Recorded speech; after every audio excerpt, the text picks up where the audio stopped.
It's the whoa! That's my screechy voice. It's the Bar Live. Sorry, I've got a bit of a throat issue today, so I'm going to try and maintain this volume. Did you need to pull me up more? Is this? I'm going to have a hard time projecting today. It's the Bar Live. PMS, the Pugs Moran show for a Thursday afternoon. Jimmy Ryan is here with me. We'll be here for the next couple of hours. Oh my goodness, fat guys should not wear stripes on camera. Look at that. Look at that. I'm looking at me. TheBarLive.com is where you can look at the fat guy in a striped shirt. Also, don't forget, check out the podcast, iTunes, or just right there off the link on the page. TheBarLive.com. Facebook page is up as well, and a couple of new shows, couple of new weekly shows should be ready for you shortly there. We had the guys from YNR Radio, You're Never Right. They did their show yesterday. Also, Big Dave and Show, which is what I'm calling it until... Is that what it is now? So I'm calling it Big Dave and Show, and until somebody corrects me, that's the best I can do. I don't know what they're going by. I heard them slip up yesterday and say what the show used to be called.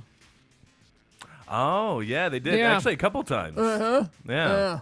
It's funny. They're really good about that. They're really good about controlling saying that word, but they're really crappy about controlling saying the F word.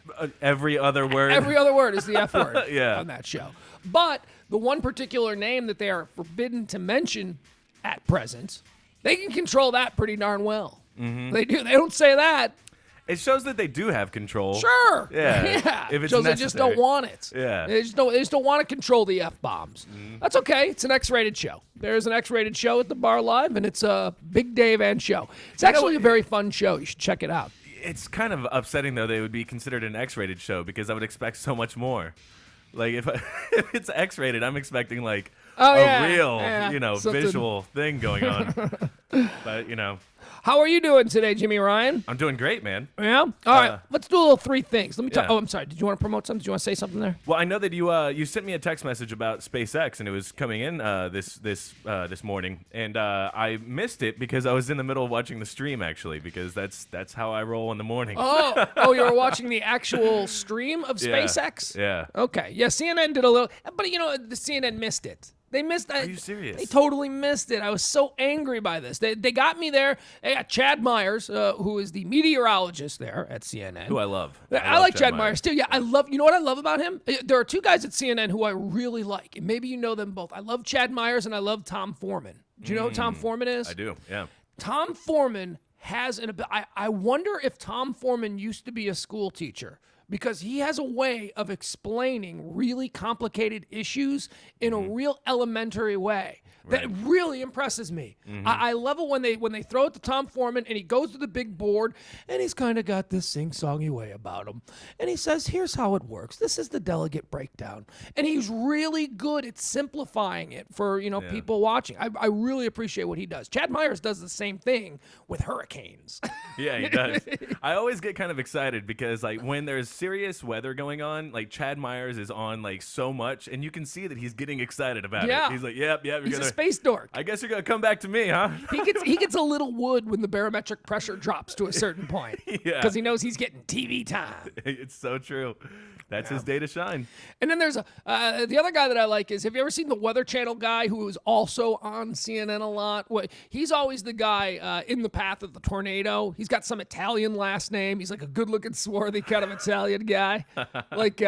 It's like Tony Manzetti or something, and he's really good too. Oh, wow. Yeah, I'm going to have to look for him. He's good at chasing. He's always out there chasing tornadoes for the Weather Channel. Nice. There was a viral video of him getting thrown into an ocean during a hurricane that you might want to see. I don't know what his name. God, I gotta find his name. But he's really good as well. Getting thrown into the ocean. Yeah, he was on the beach. They do this. They do all of these staged things as hurricanes come in, right. like maybe when the hurricane's maybe 100 miles offshore and they want to show how bad it's getting, and they always have to do the walking against the wind thing, look at how strong these winds are, and they're walking against the wind. He was doing something like that, and a big gust came and knocked him on his ass and rolled him right into the water. I really am, and I think that I'm along with everybody else. I'm always hoping for the worst for those people because they're out there, they're really pushing it, but you always feel like they're always going to be just okay enough. But it's nice to know that they'll just tumble off every once in a while. What's going to happen to them? Has anyone ever died? We ever seen anyone take like a plank through the head in the middle of a stand-up during a hurricane report? No. Although there was, Geraldo Rivera is great. Whenever Fox News, Geraldo likes to go down to hurricane zones now. You know, Geraldo Rivera once, and I know this sounds crazy because it's been so long, but he was once an award-winning journalist. He was one of the first hippie generation journalists who would, do investigative reports and would bust the man and all this stuff. And then he got older and he turned into a bit of a showman. He started cashing those circus paychecks where he was opening Al Capone's vault and doing all these. And then he did the TV show. So, I mean, he really sort of altered what his public reputation is. But at the time, Geraldo Rivera was good. Now, whenever there's bad weather, I'm sure he volunteers. Because I don't think Geraldo Rivera, I don't think Fox can tell Geraldo Rivera to go anywhere. Right. I think he's got enough stroke that he'd be like, but he always goes to these hurricane things. It's like he likes it, I would love if they are still telling him to just go out and sit in the storm. You think? Nah, I don't think so. He's Geraldo. Yeah. For better or worse, he's an American icon. I mean, he means the name Geraldo means something to people. Unfortunately, it's not what it meant in 1978, but it is what it means now. I just love this visual of he's had this ironclad contract with Fox that he cannot break, and now they just say, "Hey, clown, out in the rain." Hey, clown, grab your dickies. Okay. When Geraldo Rivera left ABC News, there was a funny story. It was in a book that I read, and God, I can't remember the book. I wish I could. It was a book that I read about ABC. I want to say it was about Roone Arledge, or it was written by Roone Arledge. I'm not sure. Anyway. It was when Geraldo Rivera left ABC News, they didn't feel all that concerned about it because they had John Stossel in the wings, and they figured people wouldn't notice the difference because they both had bushy mustaches. They were both dark-haired Italian types. And that was the rise of John Stossel's career at ABC when Geraldo left. He was like Geraldo's understudy. Oh. In fact, John Stossel's first bit on 2020, his most famous thing on 2020, 9 out of 10 people who remember it think it's Geraldo Rivera who did it. Oh, wow. It was John Stossel. Al Capone's fault. No, yeah. No, Geraldo tells people that was John Stossel. Yeah. No, you got that wrong. Al Capone's fault was Stossel. Yeah. John Stossel interviewed Jerry the King Lawler, the wrestler, the old, WWE or whatever it was, wrestler. And he basically called, and this was in maybe the late 80s, early 90s. Stossel called Lawler a faker, basically. He called him out. This was before WWE was upfront about it all being phony. Okay. This is when they were still maintaining that, no, it's a real sport. No. And he called him a faker, and Jerry the King Lawler smacked him on camera right in the ear and made him partially deaf in the ear. And it was a big news story. Journalist attacked it. Today, 20 years later, people still think that was Geraldo Rivera, but it was John Stossel, proving Roone Arledge's point that just another guy with a mustache. We'll throw him in there. People will think it's Geraldo. Wow, that's hilarious. Yeah. All right, so anyway, back to SpaceX. This is the first of 3 things. SpaceX, the Dragon, which we covered last week, which went and linked up with the International Space Station, made its way back to Earth this morning, probably about an hour ago now. It landed off the coast of San Diego. Surprising, even the scientists there, that it didn't break up. They had assumed that there would be some kind of breakup or some kind of damage on reentry. It didn't. It came in. It works. It's beautiful. Everything's good. Everybody's happy. And right now, I believe as we speak, it's being retrieved by pontoon boats that were stationed on a barge off the coast of San Diego. And again, I know we talked about this last time. What an unbelievable job they're doing covering this thing. Yeah. I was blown away when I got the text from you saying that CNN was going to do this. Yeah, but CNN, again, they screwed it. Yeah. They were like this. Kira Phillips, who was the anchor at the time, was talking to Chad Myers, who was in front of the big board, and they had NASA control, in the window, and then they had another group of people, the SpaceX people, in their office in another window, and they had a little timer to splashdown that was going oh, so cool. 2 minutes, 2:59, 2:58, and it's ticking down, as you know. Yeah. And they got to 1 minute, and it goes back to Kara Phillips, and she goes, "We'll be covering this live as it happens. We're going to take a quick break. We'll be right back." And they came back 3 minutes later. Oh, wow. SpaceX has returned. It landed. I'm like, I thought you were going to show it. Yeah, thanks. Chad Myers did have a funny moment, though, today. Apparently his monitor is very small that's on the set there at CNN, so he can't really see what's on the screen at CNN. And they showed an animation of what it'll look like when the 3 parachutes deployed and the Dragon is then, lofts down into the ocean. And they're showing the animation, and Chad Myers is going, we're expecting this in just about 2 minutes. Oh, wait, there it is. There it is. It's happening. Oh, well, my monitor's too small. Is that animation or is that real life? Is that real life? Is that really happening? Like, he didn't know. He got confused. Oh, wow. I was going to say, that's a really good picture. That was a really good picture. That's the animation. I'm sorry, folks. Okay, 2 minutes. Chad, I got to interrupt you. Chad, yeah, Kira, we're going to have to take a quick break here. We're going to be right back with more coverage of SpaceX. And then they came back and it landed. Jeez. They totally blew it. It was like such a half-assed attempt at coverage. You wouldn't just wait. You got the countdown right there. Just wait. Let's see what happens. CNN does this this is why I've stopped watching some of this. I'll avoid CNN at all costs. And that's the only one that I usually watch. And it's because of little things like this. Like, they will go to break at the times when it makes the least sense. Yeah. I mean, like, well, we're waiting for President Obama to come in here and make a speech. Here's the countdown timer. Here's them preparing the podium. All right, but anyway, there's this really non-issue story that we're going to go into right now, and then they lose track of the main thing. A West Virginia mother is under fire for putting Kool-Aid in her baby's drinking bottle. We'll have that when we come back. And then they come back and they totally missed the story that they were hyping for the last 45 minutes. Yeah, go to the internet if you want to find out what happened there. Well, but I'll tell you what. You got an airplane with landing gear problem, which 100% of the time ends up being nothing, ends up being not. They will stick with a still shot like a static shot on that plane in the air for as long as it takes to show that. I mean, that's really the exception. Anything having to do with airplanes, they will stop and they will hold and they won't go to commercials. But yeah, the other stuff, they're only just half-assedly covering it. They're just wasting. Really, what CNN is at this point, and I watch CNN ferociously all day long. It's always on. I've got TVs in 2 rooms, and the TVs are always on, and it interchanges between ESPN News on one TV all the time and CNN on the other one. So every room in my house, there is some sort of media going, some sort of news being spit out, whether it's sports or whether it's regular news, whatever it is. And what CNN has really done is they've sort of, the news is secondary to the commercials. CNN runs so many commercials now. And for any lull in anything, we're going to take a quick break and we'll be right back. Everything is a commercial. It's like the news has taken on the role of the commercial, and the commercials are the actual show because there are so many of them. And those commercials are scary. The people that they have giving them money, like crazy amounts of money, it's the exact ones that they're supposed to be reporting on. It's the exact ones. Yeah, like the Glenn Beck gold seller guys, and that stuff. Well, and natural gas, but they never talk about the fracking issues that we have in this country. Have you seen the local commercials that run during CNN? Yes. First of all, it's always Bob Lavelle, my friend Bob Lavelle. He's always there. But now there's a new one. Have you seen Sling Blade Air Conditioning and Heating? No.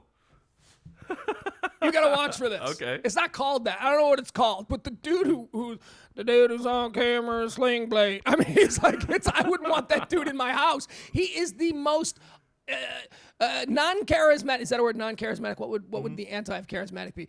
Non-charismatic guy, spokesman, pitchman, whatever. It's all right. Here, I'm going to set the scene for you. And by the way, he's doing it with his wife, and his wife is lovely. His wife is absolutely lovely, and she's got spark and she's got cheer. Here's the scene. It's for a heating and air conditioning commercial. And there's 2 desks side by side, like in the office. Like the husband and wife have 2 desks side by side. They're identical. And the wife is sitting in one desk and the husband is sitting on the other desk. And the wife starts out with, heating and air conditioning, and she's all peppy and she's happy and she's cheery. And then it goes to the dude, who's actually, I would think the guy who started the company, the husband, the air conditioning specialist. And it goes to him, camera pans over to him at the next desk, and he's just like, that's right, baby. And it goes back to her, and she's like, that's right, honey. That's all you want, the best in the eating and air conditioning. You just gonna go. He is like the worst. Who convinced him to go on camera? He has nothing. She's got something. She's good. It should just be her. Cut him out. Cut him out. Oh, is he awful? And he looks uncomfortable. And he's like staring at the camera because someone told him to look straight into the camera. So now he's looking straight into the camera, and he talks about his aid and air conditioning code. Ain't that right, baby? That's right, sweetie. So if you want the best in Dallas Fort Worth heating and air conditioning, give us a call. What's the number? No, 214 or 972 area code 63 sling blade. Yeah, it's the craziest thing. And I want to know who these guys are that actually pitch these business owners on going on camera. I want to see that. I want to see what, and I also want to see after the first take, I want to hear what the director is saying because he's a client. Right. They're not gonna say you're terrible. You got to do this guy. So they're gonna totally kiss up to him. Mm-hmm. Oh, I would love to see those like in-betweeners.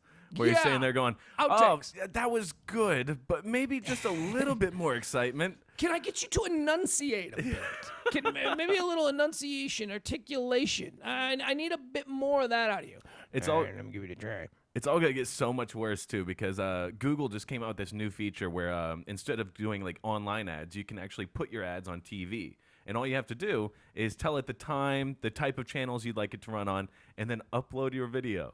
So, like, what is going to end up happening is you're going to get people with webcams that are going to pop up on your screen for commercials, pushing stuff. So, yeah, it's going to get much crazier. All right, that'll be fun. Yeah. I love Sling Blade air conditioning. I love it. I look forward to that commercial every break. I'm like, oh, I hope Sling Blade air conditioning is on. I am too now. Yeah, I'm going to be looking forward to it. They're both wearing red polo shirts, and just remember it's a desk. It's a two desks side by side with a wife who's just wonderful. The wife is wonderful, and then the husband, Sling Blade. Wow. Yeah, it's very strange. All right, number 2 here on our list of 3 things to get the show started. We talked about the Dragon and SpaceX. Did you hear about Virgin Galactic? Do you know what this is? No, what's going on with them? Oh, you don't know what Virgin Galactic is? This is the counterpart. Yeah, I know what they SpaceX. I don't know what the latest is. Like, what are they up to today? Virgin Galactic has received FAA approval for testing of passenger space flights. Okay. Now, Virgin Galactic is the brainchild of Virgin founder Sir Richard Branson. You know, the balloon guy, the guy with the beard. My all-time favorite billionaire. I love Richard Branson. Me too. I didn't know that billionaires were able to be that cool. I know. He's like a super cool billionaire. He is the kind of billionaire that I would like to be. Yeah. I mean, he's like the kind of like there are a lot of billionaires in this world. There really are. Probably more than there should be. But there are plenty of billionaires in this world. But in this era of the billionaire, 100 years from now, we will still be talking about Richard Branson because of what he's doing with his money. Mm-hmm. He does really cool things. Have you ever flown Virgin? That only one time, and it was the greatest experience. Right? Yeah. Isn't that like the great? Yes. Here's what I hear. Everybody says that South Korean Airlines, the you see it at the airports. Everyone says that is like the greatest airline ever. Now, I've never had any cause to use South Korean Airlines. Right. But I have to tell you, the greatest airline I've ever been on was Virgin, and it was a flight from Dublin to London Heathrow. It was only like 45 minutes. I was like, no, this has to continue. This is the greatest. Can we go on to Munich or something? This is like the greatest flight. The plane was clean. The plane seemed bigger. Every seat had a TV in front of it. I mean, Wi-Fi? Everything. Yeah. It was fantastic. I remember it was So Sir Richard Branson, well done with your airline. Yeah, it seems like he does everything just well because I mean, we were actually complaining about the stewardesses that will be up there, right? And they're usually just getting in the way. But in this case, they weren't at all. Like I could not get on the internet. I ended up asking one of the waitresses, who was, by the way, very attractive. Stewardess, yeah. Flight attendant. Flight attendant. So all of a sudden, she ends up coming over, and not only did she know how to get on there, but she was able to type in the web keys. She did everything, and I was online. I was like, well, this doesn't happen when you're on Southwest. No. Like this. No. First of all, Southwest. Look, I love Southwest. Southwest, if I'm flying, a couple of states over, it's a fantastic little commuter airline. Mm-hmm. But it's basically Greyhound. It's basically Greyhound with wings. Virgin is a limousine with wings. That's exactly the difference. difference. It was fantastic. Mm-hmm. Beautiful. I didn't want to leave the plane. Can I stay? Yeah, I know. I couldn't believe it. We got on this plane, and there was another airline that we flew when I was in Ireland, which was good too, called Limerick Airline. That was really good too, and I think that's a subsidy of Virgin. But the actual Virgin plane that I was on kicked ass. And in the pilots with the British accents, it's so cool. It just feels so international. Like I'm a playboy, I'm a jet setter. My pilot, I'm on an English plane with English stewardesses, and it's just fantastic. Yeah. Although I understand that it is a bit pricey. Mm-hmm. So if you wanted to fly like across the ocean, you wanted to fly Virgin and not Delta, which I flew Delta once to England. Bad news. Jesus.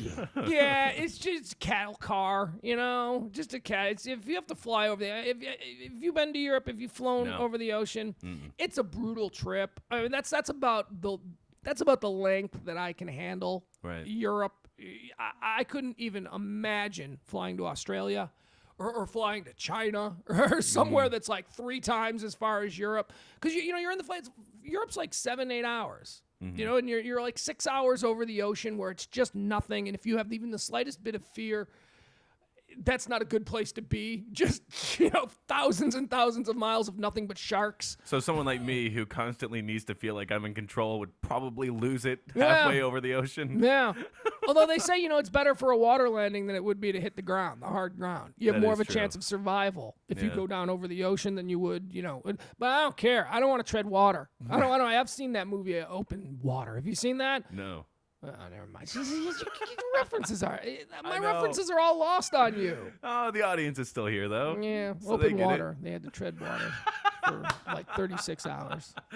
I love it. Now it's gonna turn into these personal moments with the audience because I can't relate. So anyway, SpaceX, they returned home, and now we've got Virgin Galactic, which is Richard Branson's venture. He's got the airline thing down, and what he wants to do is he wants to take it up a notch. So he's going to be building, and they've gotten approval now from the FAA to do test flights for passenger spaceships. Now these are not going to take you actually into space. I guess they're called suborbital. Mm-hmm. They launched the SpaceX vehicle is a 6-person vehicle right now. SpaceX. I'm sorry. Virgin Galactic 2 is a 6-person vehicle. It will launch from the back of an airplane, a jumbo jet. And it'll just basically, like the old space shuttle used to do. Remember, you used to carry the space shuttle around the countryside on the back of an airplane, piggyback style? Well, that's how this will happen. And essentially, they'll bring you'll go into orbit. You'll experience weightlessness, all of that kind of stuff. And they've just gotten approval. So we are well on our way to commercial space travel with privatized industry. And I'm typically not against the privatization of everything. I do think the private sector can do certain things better.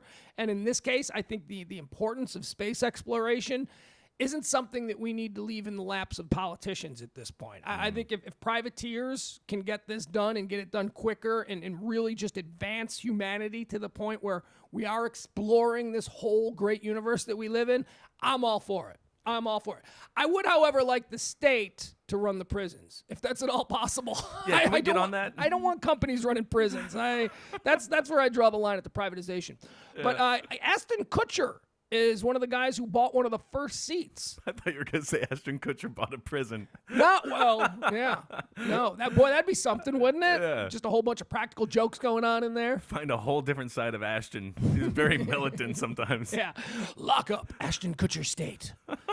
So Ashton Kutcher bought one of the first seats on Richard Branson's Galactic 2, which is, just got approval to give it a try. So I think within our lifetime, we are going to be able to go up in an airplane that's going to allow us to experience weightlessness, at least. I mean, they're doing it now. It's apparently works. Well, I think that the excitement is going to come when that first one does come back. That's one of the reasons why I was happy about hearing that Ashton Kutcher was going to be involved in the first one, because that, for some reason, is the number one person that you can do.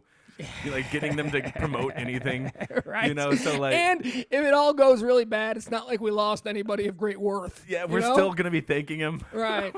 Yeah, maybe we'll get Lenny and Squiggy up there. We'll put Ashton Kutcher, maybe John Edwards. Let's give Senator John Edwards a seat on that thing. People that we don't mind if we lose. People that are celebrities, but we also don't really care if anything bad happens to them. Zsa Zsa Gabor, is she still alive? Or is she's been dying for like 5 years? Well, if not, take a seat. Yeah, take a seat, Zsa Zsa. You're going weightless. Even though I hear you weigh 45 pounds now. But you'll go weightless quicker than everyone else, so you'll have that. Let's take a break. We'll come back. We've got more Three Things. It is The Bar Live. PMS is the name of this show, Pugs Moran Show, every day, noon to 2, right here on thebarlive.com. We'll take a quick break. We'll be back with more. Once again, can't say it enough, thebarlive.com.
What's your name?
It's thebarlive.com PMS for a Thursday afternoon. Myself, Pugs Moran, and Jimmy Ryan tweaking the knobs and chiming in from time to time. We're here each and every Monday. Well, we're here every day, noon to 2. Here at thebarlive.com. Check us out at thebarlive.com. Find your podcasts, find your YouTube videos, all of that stuff. Also like us on Facebook. That's Facebook.com/thebarlive.com. Let me see here. A couple of new shows have been posted. Y&R Radio, please check them out on thebarlive.com, as well as the Big Dave and Show. That's they tape on Wednesdays. So new shows for you today on Thursday. All right, we are in the middle of our Three Things segment. The first was SpaceX. The second was Virgin Galactic, sort of a spacey-themed three things here, but we're going to break from that theme for just a moment here because I want to talk about Israeli scientists. Have you seen this, Jimmy Ryan? No. Israeli scientists have invented a marijuana that doesn't get you high. You know, Israel would do this. I know, right? What is this about? What, are you kidding me? What is the... And they say that it's for the medical purposes. Now, I don't know much about what cannabis or marinol or whatever the hell it is, the ingredients in THC are, and I'm not sure what it does. But when I think of someone who is in desperate need of some relief, someone who's dying of cancer or something terrible like that, and they want the medical marijuana, I thought they wanted the high. I thought the numbing sensation in the effect was one of the pros of medical marijuana. Yeah, I mean, that's supposed to be... it's the side effects that you're smoking it for. I mean, you're smoking it so that you will start eating again because a lot of people aren't able to eat for whatever reason, so they end up getting their appetite back. Thank you. This weed also does not have the side effects of the munchies, or as they call it, hunger pangs. And in the story, they listed those things as negatives. I thought those were the positives. Those were the reasons that we were encouraging sick people to smoke marijuana, because they would have an appetite. They would put some nourishment into their bodies. This is awful. They just invented basically dandelions. I mean, what did they? They invented a weed. They invented a weed that has absolutely none of the side effects that made the weed famous.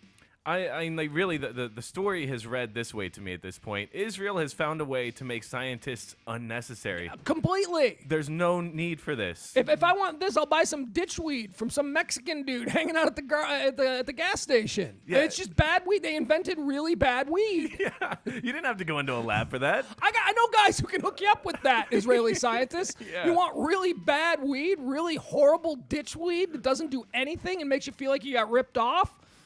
Go to any northeastern highway in the middle of anywhere. Go to the side of the road. It'll be there. It's called ditch weed. I don't understand the reasoning behind this, but also what I dislike is I dislike the idea that the problem that authorities have with folks ingesting marijuana is that they're being made to feel better by the side effects. The idea that... Can't have that. Side effects are that you get stoned, that you get a little bit of numb, you get relaxed, you get giggly, you're happy. It makes you happy for a period of time. Those are the evil side effects of marijuana. These scientists, or the opposition to the idea of weed, seems to be that people are anesthetizing themselves. But that's why people have drinks. That's why people have a glass of scotch after work. I mean, this is really, it's totalitarian almost.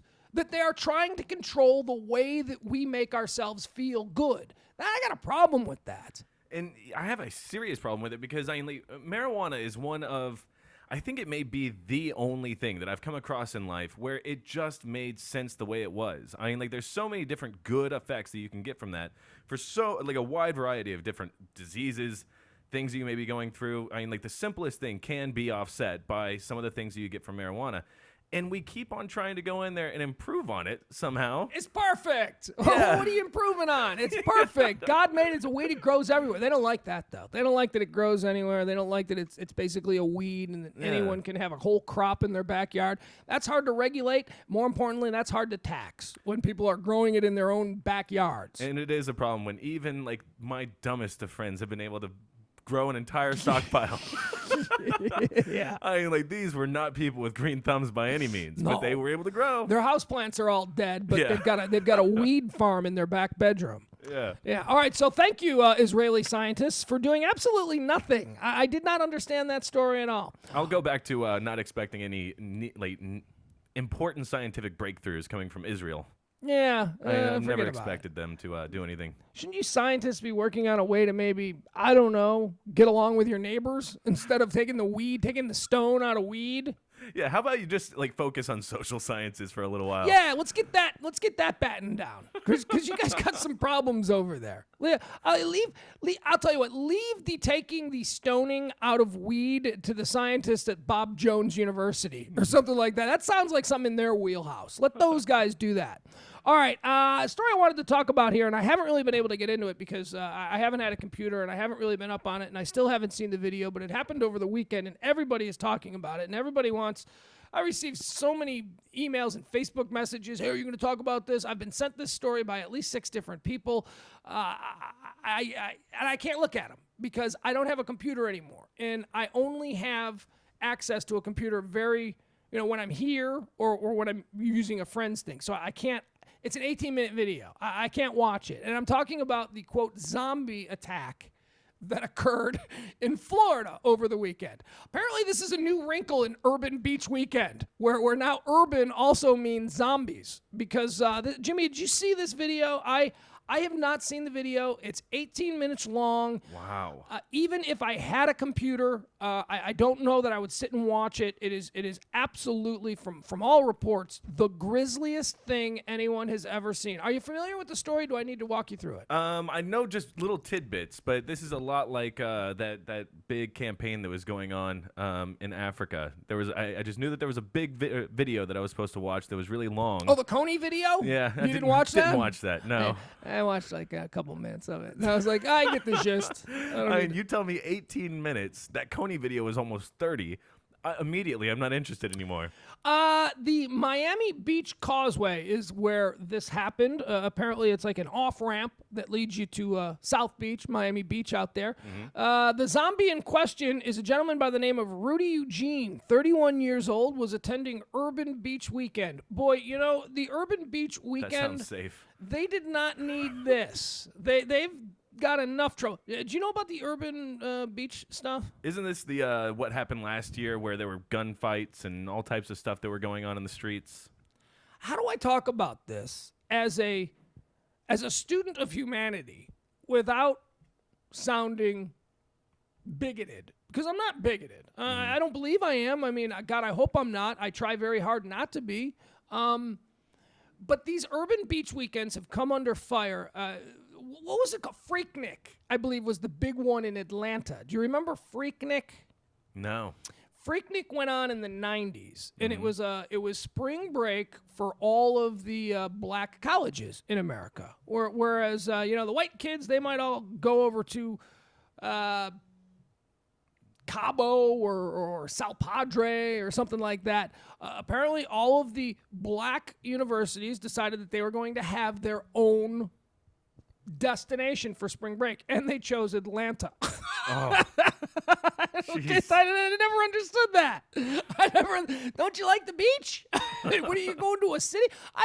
Who likes a destination wedding anyway? Let me tell you something though. I don't like but I don't like beaches. So having like spring break in a big city appeals to me. But I know that I'm weird for not liking beaches. I'm fair-skinned and I'm overweight. There is nothing, and I despise sand. So there is absolutely nothing about a beach that appeals to me. You despise sand? Sand is my mortal enemy. Dude, you go to the beach. You go to the beach on the 1st of the month. You're going to be finding sand in places until the 18th of the month. I'll be taking a shower 3 weeks after going to the beach, and I'll reach into my ear, and I'll be like, what the hell is that? I hate it. It sticks with you. And by the way, don't think that sand that got into the bottom of your gym shoes that you wore to the beach is ever going away. It will never go away. It will always... I hate sand. I have dragged so many people to the beach. I have heard so many different reasons why they won't go into the water, why they won't do this, why they won't do that. Never once have I heard, I hate sand. Sand sucks. Years ago, I had this idea that I wanted to do a beach with just AstroTurf. I did. I want AstroTurf all the way up, padded AstroTurf. Little kids making invisible sandcastles. No. Kids can have their sandcastles, but we'll just have gigantic sand boxes for that kind of thing. But then the kids are running around all sandy, and they might. I don't like that I'm forced to deal with sand. Can't there be certain areas where there isn't sand, where there's something for people like me? I guess there's not enough of us that hate sand. Yeah, maybe they'll find like one little beach area where they can get all the sandophobes to maybe set up. No, do you know what I mean? There. I mean, doesn't that irritate you that you get sand like in every little crevice of your body, and it doesn't matter how much you shower. Oh, I think that's one of like the fun appeals of it. Oh, really? Yeah. That's what draws you? Is that you're gonna have a billion little pieces of glass all over you? Because that's what sand is. Yeah, I mean, just laying down. You're finally, I hate it. It takes so much time to get there. Once you're there, you're happy to be in the sand. Do you know what gives me the willies? Some people get the willies when you drag nails on a chalkboard. Uh-huh. Do you know what gives me the willies? Like the worst? What's that? All right, wooden deck, bare feet, and like sand on the wooden deck. Not like an inch of sand, but just like, people have been traipsing from the beach onto and it's just like a glistening of sand, just like a little. Oh, that gives me like the willies. My bare feet on that sand with the wood underneath it just freaks me out. I don't know why. It makes me nuts. Most people are so happy to hear that they get an invite to a beach house. Yeah. I don't want to go to no beach house. You describe it like it's a nightmare. You got a wood porch? Because here's the problem. If the porch is any other material, you can hose it down and you can get the sand off of there. And it's, ugh. But if it's wood, the sand falls into the little grain of the wood and it's always there. It's always there, mocking you. Ugh. I so hope that we find like a sandy place that we have to go to over the summer. Well, I get to watch you as you look at the board and say, "Is anyone going to take care of this?" It's just too much sand on there. It's yuckos. It's not good. All right. So at any rate, Urban Beach Weekend, which is an offshoot of Freaknik. Freaknik was the collection of black colleges that held their spring break down there in Atlanta, and they just always had problems. I wonder. I don't know if it was unfair coverage or more provocative coverage, because it was every black college student in America is now in Atlanta, and look at what they did. And there's like gang fights and all that stuff. I mean, I don't know. I mean, at normal spring break, aren't there fights? Aren't there arrests? Aren't there whole bunches of hooliganism going on? But nobody seems to complain. But at Freaknik, I guess I seem to remember video of cars being overturned and squad cars burning. So maybe that was a little bit of a ratcheting up of the hooliganism. Yeah, because I mean, like, really, us white people, we're pretty straightforward. Like, we went to spring break so that we could get sex. See, but wait a second. Us white people, I didn't know that was white people's spring break. I thought everybody could go to South Padre. I thought it was but now that I think about it, it really is just white America. Nah, it really is. It's like 15 frat dudes, and their one black friend. That's what it is. There's like one black dude. Who didn't want to go to Freaknik. No. He wasn't interested in Atlanta. He didn't want to go to Freaknik. No. Because he wears polo shirts and was raised in the suburbs. And, Yeah. But at any rate, yeah, that's what it is. Probably like, now that I think about it, if 15 frat brothers go to spring break to party in South Padre, they'll probably have one black friend. One black dude. Right. And that's just what usually ends up happening. I mean, unfortunately, I don't understand why it happens. I mean, I don't think that there's a sign that says, hey, there's only a certain allotment of black people allowed in each car coming into South Padre. But for some reason, it just works out that way. So anyway, this Urban Beach Weekend has sort of been an offshoot of Freaknik. Apparently, they felt it went over so well in Atlanta that they decided to have it in different cities. Every major city has something like this. Chicago, where I'm from, they have an annual. Remember yesterday I was telling you about how everything in Chicago is protected. It's all forest preserves. There are just hundreds of miles of forest preserves that ring the city, and it's beautiful. I mean, it's nice. It's nice to have this sort of, you're 5 minutes south of the city, and suddenly you're like in Montana or Wisconsin. It's all trees. It's just beautiful, rivers and valleys, and it's just beautiful. But what they did at this one massive forest preserve a couple of years back, I remember they had like a beach weekend, but it was like an urban forest weekend. And there were tens of thousands of black youth that all went to this forest preserve on the same day. And there were gunfights and there were gang battles, and the police had to ring the perimeter of the forest preserve, and nobody was getting out. It was like they almost wanted to keep them all in there. Like, let's just keep you in the woods, you people. It's a lot like Oklahoma. No, you just stay. Sociologically speaking, I don't know what the cause is of this. I don't know. You invite a bunch of if you invite a bunch of people who may or may not be affiliated with urban street gangs to the same place, I would think there might be some conflict, you know? Well, it's the exact same thing that happens in Australia. I mean, like, Australia is probably 95% white.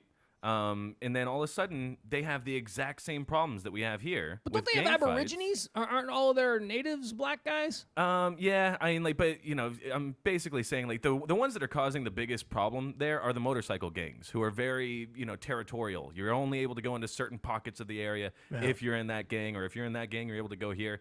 It turned into the exact same situation that we have here, except for it has to do with their economy, like the people that don't have as much money. So here we have like a big gathering where a lot of black people are going to get together.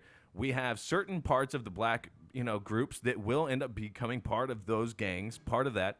They find out a bit about a big party. They show up to the party. Yeah, so I mean, like, it's one of those things where I think that it is definitely the minority, obviously, that's going to be causing the problem. But you are going to end up having some of that. I mean, much like if you have a bunch of white people showing up to a place, there's a good chance that a guy is going to be walking around with ecstasy in his pocket. Yeah. I mean, like, that's just a white person thing. But I'd rather have a problem with dudes being on ecstasy than have a problem with dudes carrying guns and looking for revenge for a drive-by that happened 7 years ago. Yeah. You know? I mean, I guess the unfortunate thing is that the white guy bought the ecstasy from the black guy who went to the party, you know, and he's trying to make sure that he keeps his business up. All right, so Miami Beach last weekend, they had their Urban Beach Weekend, which again is an offshoot of this collection of black youth, 20-somethings. It's a party scene. They've had lots of problems in the past. I believe last year it was in Daytona they did a Urban Beach Weekend, and I think Daytona. I want to say that Daytona, the city council said no. Never allow that again. No more urban. And then it became like a racial thing. Like, well, how come we can't? Well, because, you know, the last time you guys did it, you burned a bunch of police cars. And, you know, we got a bunch of drunk kids for spring break. We can deal with that. We can't deal with you burning police cars. It just wasn't fun for us, guys. Yeah, it just wasn't fun. Sorry. You guys burned down our police station. We had a bunch of drunk white kids in there. They all died. I love that on their way out. They're like, oh, next year? We good for next year? As the city's smoldering along the beachfront. We good? Hey, yo, bro, you going to rebuild all these hotels? Because we'd like to come back next year and trash it again. At any rate, that's been an ongoing problem with these Urban Beach weekends. Shootouts, gang fights, all kinds of mayhem. So Urban Beach Weekend occurred in Miami last week. And they had a problem, an issue that I am certain that none of the founders and organizers of Urban Beach Weekend ever even thought to address with the city of Miami. And that is a zombie attack. Being called a zombie attack. This is... This video is out there. It's everywhere. It's viral, and it's 18 minutes long, and it shows a real-life zombie attack. What I imagine a zombie... I've seen zombie movies. I love the zombie genre, and it looks... I couldn't look at the... There are pictures of the victim that I caught one simple glance of for a split second, and I went, nope. No thanks. I can't look at that. Now, here's what happened. This guy, 31-year-old Rudy Eugene, was out there participating in Urban Beach Weekend, and this is all caught on video. Apparently around 1:30 on Saturday afternoon, he was walking nude down the Miami Beach Causeway, which is an off-ramp that leads to the South Beach area. Nude. First of all, he's nude. How far did he walk? Nobody stopped him. It is true. It is South Beach. People are naked on South Beach. They don't really. And you know what? Not supposed to be on the expressway. But you're not supposed to be on the beach either. They just don't do anything about it, which is so cool. Yeah. They have a very European and sort of, you know, cool laissez-faire attitude about it. It is actually illegal. I mean, you can't be nude or topless or whatever, but all of the girls on Miami Beach sleep or walk around naked, topless. Yeah, I just assumed that was okay, that was actually part of the rule book. Yeah, everyone thinks that, but it's not. I learned that a couple of years ago when I went there as a part of a Miami tourism thing, that it's a very sensitive issue. They don't, like the city doesn't address it. They're just like, hey, wink, wink, nudge, nudge. It's illegal. Wink, wink, nudge, nudge. But they know that tourists come for that, and it's kind of become their thing. So he's walking down the Miami Beach Causeway, And by the way, what time is it? Sorry, I don't have my clock open. 12:56. 12:56. All right, we're going to get into this on the other half of this. But so this guy is walking nude down the Miami Beach causeway. Cars are whizzing past him. People on bikes are riding past him. And he sees a homeless dude sleeping under a tree, right? And the video, I mean, this is all captured on a video camera, which coincidentally enough was attached to the Miami Herald building, which was adjacent to the area where this happened. So it's like the news reporters, all they had to do was look out their window and they can see this freaky story unfolding right before their very eyes. He walks up to a homeless man who is sleeping under a tree. He drags him out from under the tree and puts him on the sidewalk, then strips him naked, begins to pummel him and kick him. Then he mounts the homeless man, and that's when he begins to eat his face. Wow. Yes, he ate his face. That's what I said. They had pictures of the victim.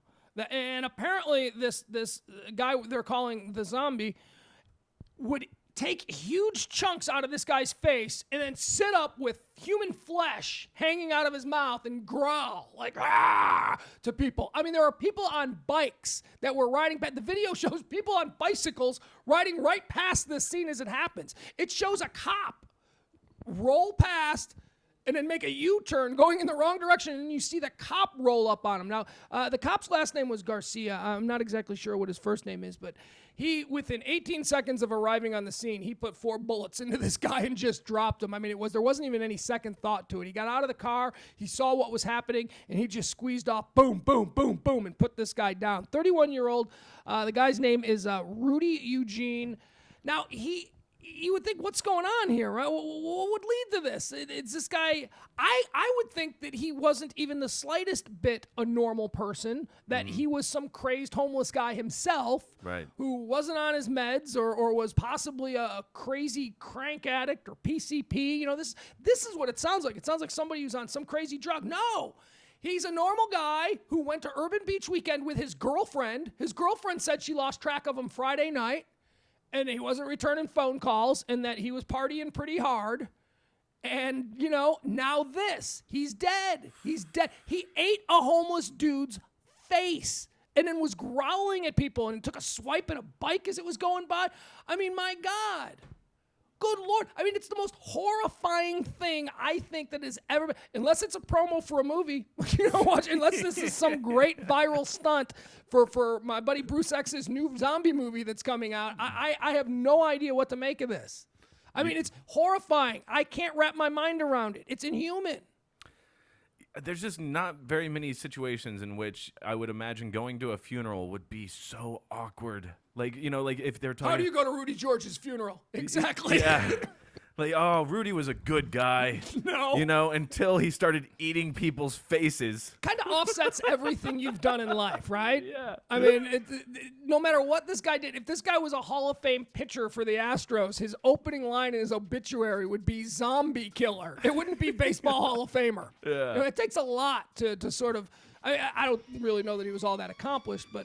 My God, whatever the hell it is that he had done in life, yeah, completely wiped clean. He's now the zombie. He's now the guy that ate a homeless dude's face. We're going to talk more about this. We'll go into details and, chilling details, and talk about some other things, too. We're talking about the zombie killer, Rudy Eugene, 31 years old, who went to Urban Beach weekend. Again, they never in a million years anticipated this being a problem with Urban Beach weekend. Amazing. Yeah. Take a break. We'll come back. It's The Bar Live, PMS, the Pugs Moran Show, for a Thursday afternoon on thebarlive.com.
Hey, Jimmy.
It's thebarlive.com PMS, the Pugs Moran Show for a Thursday afternoon. Myself, Pugs Moran, and Jimmy Ryan.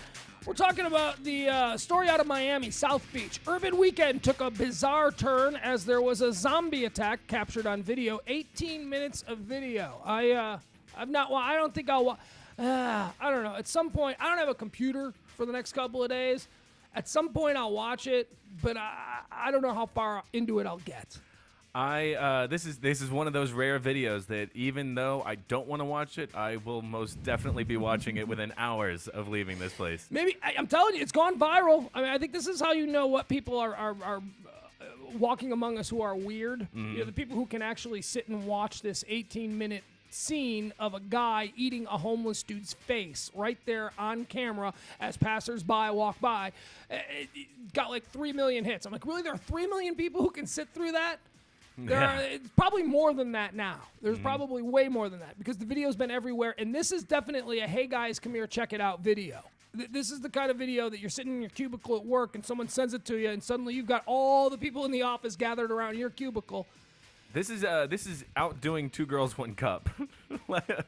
Yeah. But did you watch Two Girls, One Cup? Oh, sure. Yeah. Oh, dude, really? I was that guy that like would videotape you while you watch it for the first time. Okay, now that's funny. Yeah. That is funny. I've seen Daniel Tosh do that, where you don't actually watch the video of Two Girls, One Cup, but you make a video of people watching Two Girls, One Cup, which is very funny. It is because they always had like just a priceless reaction the first time that certain things would go on. Look, I didn't need to see it. I never saw it. I don't want to see it. My gag reflex Come on, I can't look at that. Yeah. We had a big gag breakdown last week. I cannot. No way I can handle that. And there's no way I can handle this zombie story in turn. What was the guy's name again? 31-year-old Rudy George is the guy that was shot and killed by Miami police after eating the face of a homeless man. Homeless man, by the way, 65-year-old homeless guy whose family thought that he'd been dead for years. They had no idea that this happened to him. They thought that he was gone, long gone for years and years. Yeah, you never really get the story behind what's going on with homeless people, but you do often wonder, like, is their family aware that they're out here? You know what I mean? And I guess in this case, they weren't. How could they be? I mean, if they have family, wouldn't you think they'd be sleeping on their couch? Yeah, that's what I've always assumed, is that it really has kind of come to that point. Like, you're not on couches anymore. But that's the problem with homeless people. I'll be very honest with you. I have, over the course of the last year, and right now, as a matter of fact, am on the precipice of being homeless because of difficulties. But I know that there are places I can go, and I don't take that lightly. I have family. Worst case scenario, I can always go home and crash on my mom's couch if I need a couple of months to regroup and figure out what's going on in my life. I have friends. Here in the Jimmy, you would let me crash on your couch, right? Absolutely. I mean, you wouldn't let me sleep on the street if I needed somewhere to go. Of course not. So that leads me to think that these homeless people, they're not just lacking in the friends department. There's something wrong with them. They're just psychologically imbalanced. They're sick. They're mentally unstable, and that's why they don't make these decisions. Maybe that's why they don't have friends, because they've done crazy crap. You know, you're not couch eligible anymore. Full-on couch ban in effect for you. You are no longer. Conditions are not right. You cannot crash on my couch any longer. You put my dog in the microwave the last time you crashed on my couch. That is the kind of thing that I would expect, yeah. Something like that. Like, dude, you are just, you know what? You need to sleep outside because you're not allowed in the house. Yeah, because even your friends talk amongst each other and they're like, yeah, dude, I would say that he should be on your couch, except for my cat. My cat did not care for the last time he was here. It was a problem.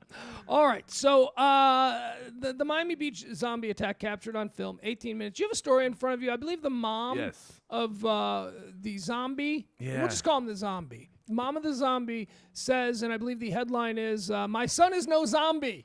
Yeah, this is kind of the problem that I was having is like the funeral and actually knowing the guy, and of course how do you go to his funeral? How do you go? And I almost feel bad for I definitely feel bad for the mom because she's having to actually say this: my son was no zombie, and then goes on to say that the police officer shouldn't have necessarily shot.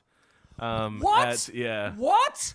He was eating a dude's face in front of everybody. If there was ever a justified police shooting, this, I would say, fits that category. That is reading. Look, God love you, Mom. A mother's love for her child is something that just cannot be questioned. But you are wrong, lady. Lady, you are wrong. The shooting of your son was justified. He was eating someone's face in broad daylight. Yeah, I mean, she goes on to say to WFOR, they could have tased him. I saw what happened on TV and I started crying. I couldn't believe what I had seen. I couldn't believe what I guess she's referring to the shooting, not the eating of somebody's face. Oh my God, you're right. You're right. She is probably responding to the police shooting of her son who was eating the face of a guy. The eating of the face of the guy she could believe. That was totally believable. It really does give. I mean, like when you're thinking of a man who is eating another man's face, that truly is a face that only a mother could love. Now, you said something that was interesting that I hadn't read, that they believe he was he was partying. They believe he was on some kind of drug, that he had some sort of break from reality. I don't know if he thought he was a zombie. I think that's just sort of a topical tag because zombie movies are so popular right now to sort of put on him. I don't know if he was pretending to be a zombie, if he thought he was a zombie, or if he was just completely out of his mind, not making sound decisions, obviously. He beat, kicked, stripped a homeless man, then mounted him and ate his face. He was obviously on something. I don't think that a break from a psychotic lapse would do that on its own. Especially since he appears to have been otherwise normal. He had a girlfriend. They made plans to go to Miami Beach for the urban weekend. Everything that I've read doesn't show any history of craziness, although I guess there aren't a whole lot of stories about his background yet. I hope to find out more.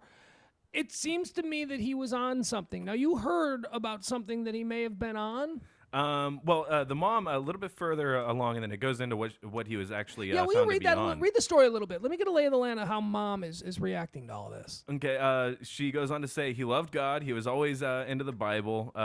He would give you knowledge about the Bible. He was very into it, and we would always go out on Sundays. He's one of those. That shows, that to me speaks. See, I believe that anyone who has that kind of over-the-top faith has a bit of delusion, that's an indication that there is something wrong, that you believe so fanatically in this book. And we're not talking about faith, we're not talking about religion. We're talking about someone who has committed to memory all of these things and will speak and spout and give lectures about all of the Bible and then he eats someone's face. So, it's sort of a... It does show that you can easily overlap imagination with reality.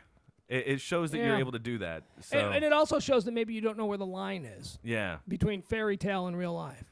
She goes on to say, that wasn't him. That was his body, but it wasn't his spirit. Somebody did this to him. I'm positive of it. Somebody did this to him. Again, not taking responsibility. Love to the moms out there. This is what moms are supposed to do. But Mom, you're wrong. You're wrong. The affiliate WPLG said that they suspect that Eugene was under the influence of bath salts, quote-unquote bath salts.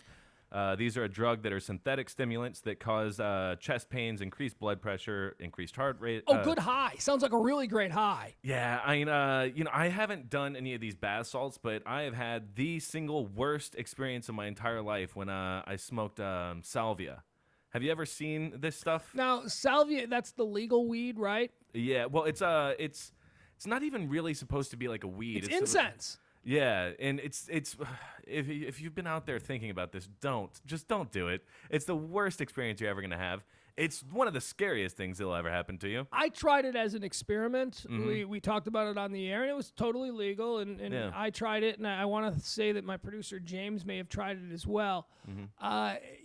It tasted awful. It smelled awful, and I really don't remember having any kind of experience on it. I thought, wow, this is like nothing. But you had an experience. Yeah, I'm just, I don't know what I was thinking. I ended up going to the place where they were selling it, and there were probably 6 different types. One of them was like kind of leafy version. Then you could go down to the pure extracts. And, of course, the first tier extract, I wasn't interested in that. I wanted the strongest one. Right. So, you want the medical salvia. Yeah. So I'm thinking this is all just going to be a great barrel of laughs. And I go home, take one hit, and that was the last hit I ever took.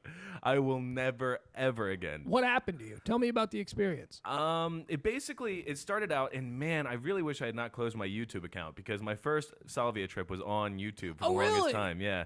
And people would always laugh about it because the very first onset... I think I remember this. I think I remember hearing about this. I may have even seen it. Refresh my memory. Yeah, I know that we talked about it on the shows like a while back. But basically...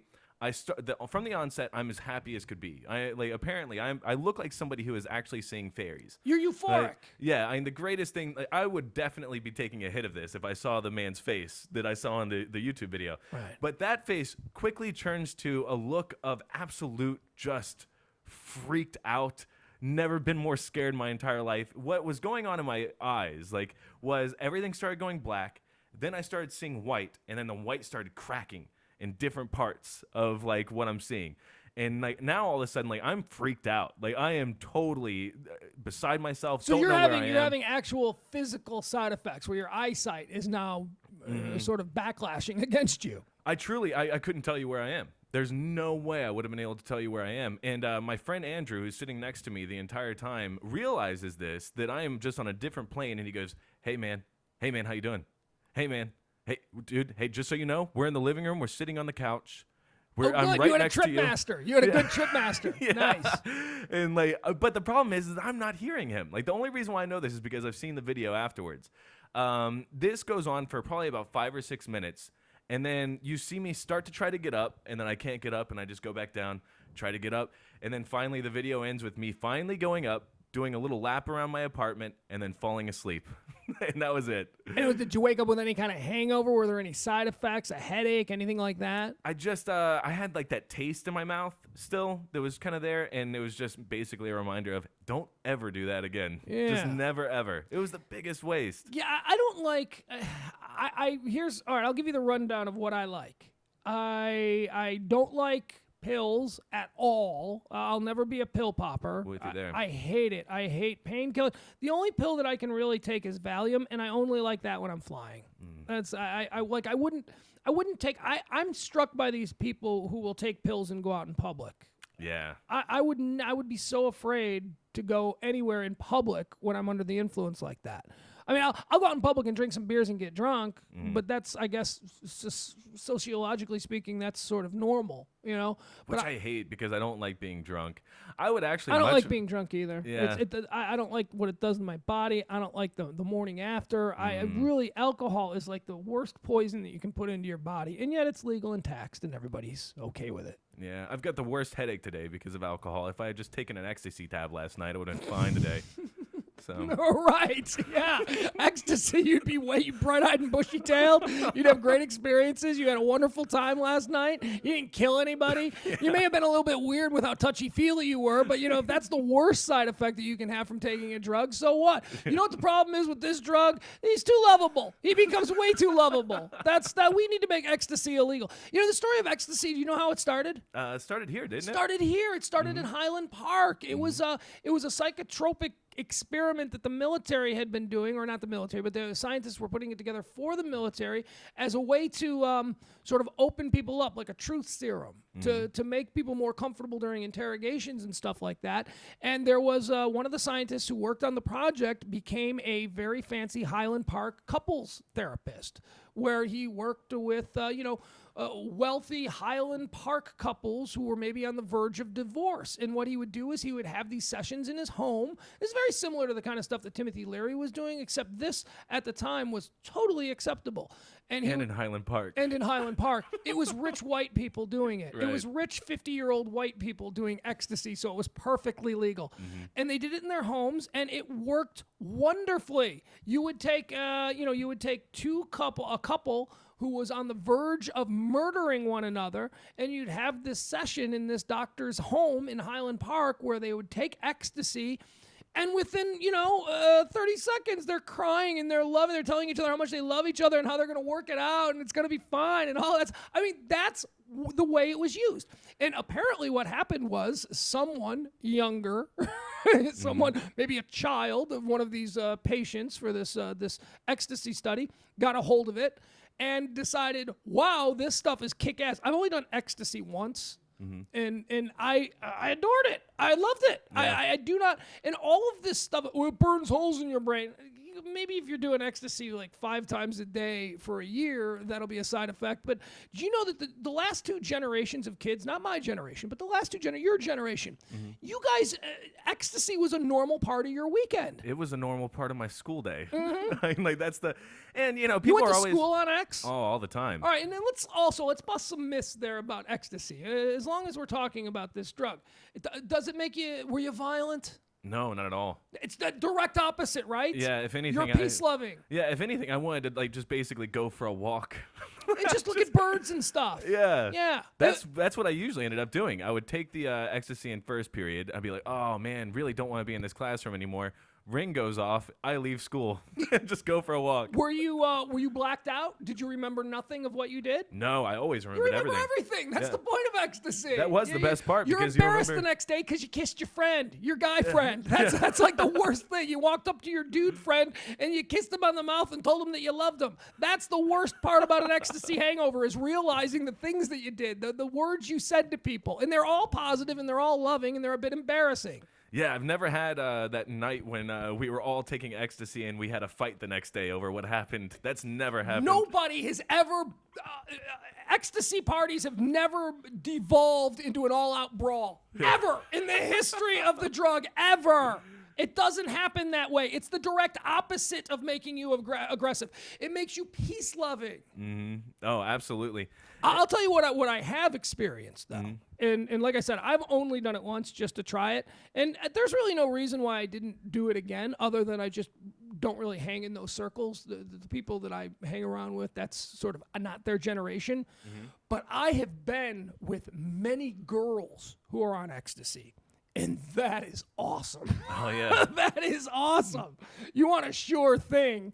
You make sure that girl that you're going to the club with takes a little ecstasy, and that is a sure thing. She's going to want loving right away. Or just simply go to like a concert or something like Meltdown on Saturday, where that's basically what everybody's on. And so... And they're all just being polite. Yeah. I mean, it's the greatest. So at any rate, ecstasy was legal for a very long time, and there were bars here in town, and one of the bars that was I can't remember the name of the bar. Do you know the name of the bar here in town? The old bar from the 80s, the legendary club? A friend of mine owned it. But I don't remember what it was called. It's incredibly famous. I do know that it's where the ecstasy thing started. And they got a hold of it, and they started giving it to their patients. Or their patients, their patrons, their customers. They would come into the bar, and you could buy a $5 hit of X, all legal, totally legal. This wasn't anything that was being regulated. It wasn't even anything that was considered dangerous. And people would just dance their ass off all night and be happy and loving, and it was all good. And I know this comes as a shock to some people who have probably seen the 2020 reports on the evils of ecstasy, but that stuff's all BS. That's all stuff being reported from people who have never done it, never experienced it, has no idea. It's the same sort of idea that people had about marijuana back in the 1930s, where if you took 2 puffs, you wanted to climb up to the roof and fly. That nobody has ever taken 2 puffs of marijuana and jumped off an airplane or jumped off a rooftop thinking they could fly. Nobody has ever. It has never happened. No. Ever. Unless they were on something else, or they were really just crazy to begin with. Yeah, that is usually the case, isn't it? I mean, like, if somebody is high on drugs and decides to do something crazy, it's probably the crazy friend. They're crazy already. Yeah. They're the 5-year-old that was on roller skates on his roof with a cape, right? Thinking that they could fly off the roof. It's just an exaggeration of that. Yeah, ecstasy definitely isn't going to do that. I mean, you were talking about the guy that would basically do, like, couples counseling and bring in the couples in. And, like, I think that would work even if he accidentally brought 2 people that were in different relationships. Right. They would go into the room. They'd be like, look, I just really care about you. Well, you may know this because this is your generation. But this is another thing. I've heard these stories. Ecstasy just makes you love, and it doesn't. That's why they call it ecstasy, because you're euphoric, you're happy. And there have been straight guys, who have gone gay on ecstasy. Mm-hmm. Just because they thought, their inhibitions were broken down, and they really just wanted to touch and feel close to another human being. And then suddenly 2 buddies, the pitcher and the first baseman of the high school baseball team, are queering off in the dugout because they're on ecstasy. I would imagine, yeah, especially that, or even being drunk, I would imagine. You just go out with your friends, and then all of a sudden, No, guys don't go gay unless they're already gay when they're drunk, but ecstasy they do. Well, I think that you're already gay if you're going gay on ecstasy, aren't you? I mean, like, I blame it on the ecstasy. Not that I've ever been there, but I'm putting that one on the ecstasy. Well, I mean, like, we've already determined that, like, the crazy guy is the guy who ends up doing the crazy stuff. Isn't it the gay guy who ends up doing gay and off? Don't fight me with my own words. Don't do that to me. Well, I'm just saying. I mean, like, you know. So back to this Dallas club. This Dallas club became sort of the ground zero for the ecstasy movement in America. And apparently they passed a law where they made it illegal. And it was to go into effect at midnight on this particular evening. And the club was open. And I've heard this from many people who say that they remember this from the club. And like I said, I knew the guy who owned the club. At like 11:50, before it went illegal, they just went behind the bar and they took all of these because they had it in large supply, and just started throwing it to people, and they just gave it all away in the last 10 minutes, and people went home with pockets filled with ecstasy. And then from that point forward, it was illegal, and it spread like wildfire in the mid 80s to the late 80s, and then suddenly it became this whole worldwide phenomenon where people were taking it. It's now ecstasy is not organic. It's a synthetic drug, and typically I don't like synthetic drugs, but this is one of those demonized drugs that I really don't understand why it's demonized, because there doesn't appear to be any downside other than the 2020 reports that show holes in people's brains. But those people, are addicts. They do something, and ecstasy isn't addictive, is it? I mean, It's not like something you don't. It might be habitual. You might be the kind of person who just loves to do it, and you want to do it again this weekend because you love the experience. But it's not physically addicting. It's not like if you were on a desert island, you didn't have ecstasy, you'd go into DTs or anything like that. No, it's more like marijuana, where you're not going to go through physical withdrawals or anything like that, but you're definitely going to be like, damn, could really use a joint right now. Yeah, I mean, this sucks. I'm bored. I'd really like to be high. I'd rather be high than this. That's habitual.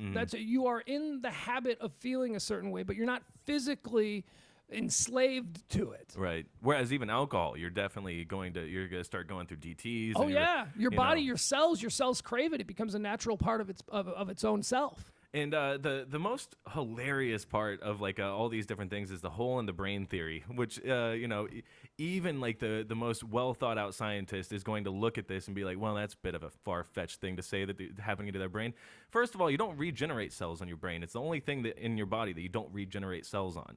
So I mean, like, it's pretty used to deadening out certain cells the entire time. So don't you lose like thousands and millions of brain cells a day anyway? Yeah, and we get along. We get along fine. Yeah, that's part of the process. We're only using like 1/1000th of our brain anyway. Yeah, so I mean, like that's why the aliens' heads are so big, because they learned how to use the whole thing. They figured it out. Yeah. But these holes that they're talking about, they can't actually directly correlate them to the use of ecstasy. So they just basically use the same holes that are already progressing and say, oh, there they are. That's what the scientific studies have shown so far. So all right, back to our zombie friend now. What we got is bath salts. Now, I don't know what bath salts are. Again, all I know about bath salts, I know from Dateline in 2020. But apparently these are exactly what they are. They're bath salts. They're the things you buy at Bed Bath & Beyond, right? And you put it in your bathtub, or I don't know what you do with them. Sometimes fancy bathrooms have a collection of bath salts. But youngins have taken to smoking this. Do you smoke it? Do you snort it? How do you do bath salts? Well, the ones that I believe that most of the people are using are ones that look like bath salts that you would get at like the places like Bath & Beyond. But they're actually chemicals, obviously, that are put together just for the sake of smoking them. Oh, okay. So, like, people will buy this online. I know you can get a lot of them. I actually got a video of somebody who's on bath salts. A cop is videotaping him, so you can actually see what he's doing. But it looks a lot like what happens when you smoke, what was it called that we were talking about? Salvia. I mean, it's this creeped out, crazed look on your face. You don't know where you are. And it really is just creepy. Why do people want that? Why? I mean, I don't understand it. I don't understand why that's a desirable high. I think that bath salts are probably, in most cases anyway, and obviously there's going to be some people that use it just for the sake of using it, but I think that most people, this is a one-and-done experience. Yeah. And, this guy in Miami Beach probably was totally normal. Probably was, drunk at a party, and somebody was like, hey, man, want to smoke some bath salts? So just for the record, for right now, as we go to break, we're going to say stay away from bath salts, and that 2020 might be onto something when they ring the alarm bells on bath salts. They could be onto something there. All right, I'm willing to go with it. All right, we'll take a quick break. We'll come back. We've got a quick douche tournament. We've also got a watch list for today. Probably going to be on time today, I'm thinking, Jimmy. So if you need to get somewhere, we're probably going to wrap this up in just about a half hour here. We'll be back with more douche tournament and watch list on a Thursday edition of PMS, the Pugs Moran Show on thebarlive.com.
And for my helper today, I got Miss Emery. Say hello, Miss Emery. All right, guys, let's get started. First of all, we need to get to the refrigerator and get the things we're gonna need to make this meal happen. Let's see here, Emery. Let's get some eggs. We're gonna need some, we use turkey bacon instead of real bacon. Give me some of that Country Crock light spread butter, lower calories that way. And let's see, let's get crazy with it and get a little milk. Grab any random cup, crack one, yolk and all in there. If you happen to have milk, which we do, everybody give me the milk, please.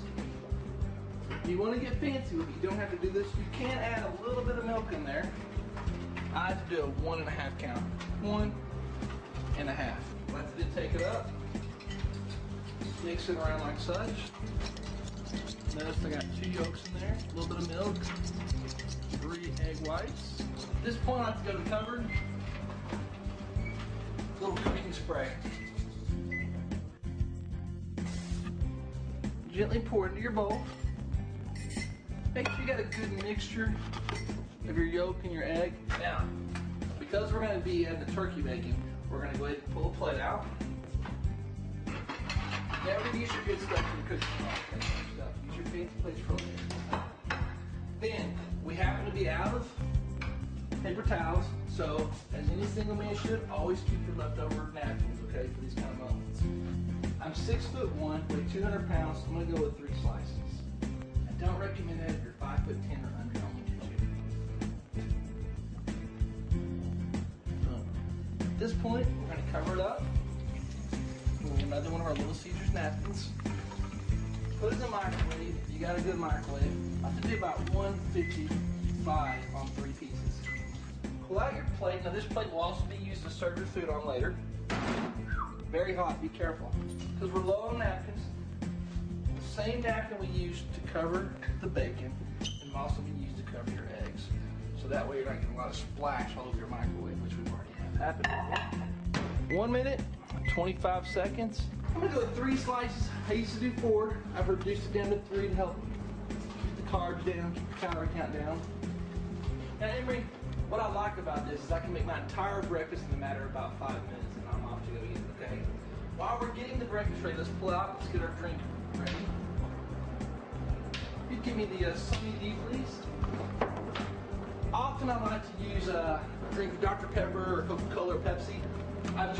Because I'm trying to get in shape and lose some weight, I chose to go with the Sunny D. It's got about 80 less calories, okay? So while that's all prepared, get our beverage of choice ready.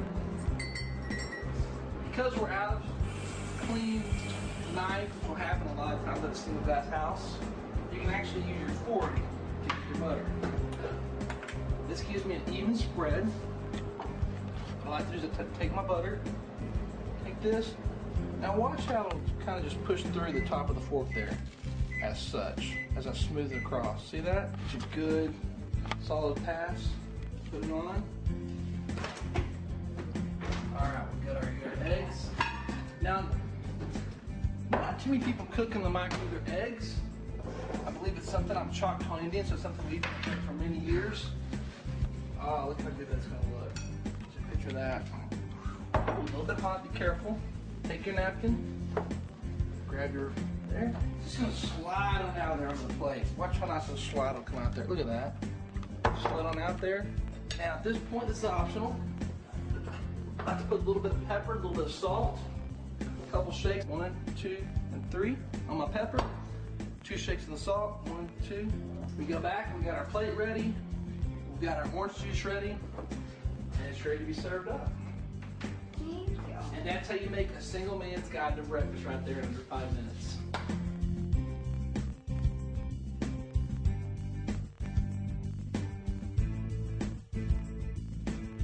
I love waking up to a good piece of meat in the morning, even if it is just turkey bacon.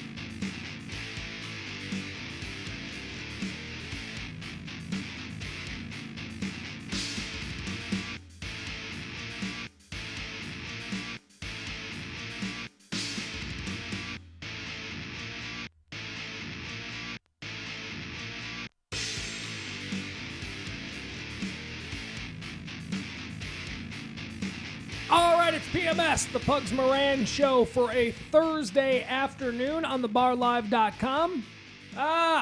What's going on here? You hear that echo? Yeah. What's going on? We got a little echo issue. 1, 2, 3, 4. It's sounding a little better. All right, whatever. Yeah, I don't care. Echo schmecko. Show must go on. We're going to do a douche tournament here. This is every day. We like to go through a couple of stories. People acting douchey. Now, we eliminate people based on non-douchey activity, and we come down to one person who is, in fact, the douche of the day. So let me start out with this guy, okay? This is funny. I love this. Mac Wolford. You know who Mac Wolford is? No. Nah, of course not. Nobody does, unless you've read the newspapers today. Mac Wolford is a Pentecostal preacher. Oh, actually, you may know who he is because he was profiled on 2020 a couple of months ago. Okay. That according to the news story that I have here. Mac Wolford is a Pentecostal preacher who babbles in tongues. Have you ever seen these guys? You know, the spirit of whatever is moving through them, and they start speaking in tongues. Their eyes roll back. It's all a big circus sideshow. It's all a big scam. And again, these people, I guess I shouldn't say that it's a scam because I think in some cases these people are just sick. They're just demented and they're not mentally stable. So they believe what's going on, even though it's obviously just some delusion of theirs. Yeah, this is something that's actually caused me to break off a relationship recently. What with the girl that was too religious, too Jesus-y? Well, you know, she wasn't one of the ones that do this, but I guess her mom was. Ouch. Yeah, and like that just, yeah, that's creepy. That's weird, man. Because regular mainstream religion is already a little bit strange to me, to my sensibility. But when you start handling snakes and speaking in tongues and all that stuff, that's so bizarre. And the worst part for me was that I was the one who was being judged. Yeah.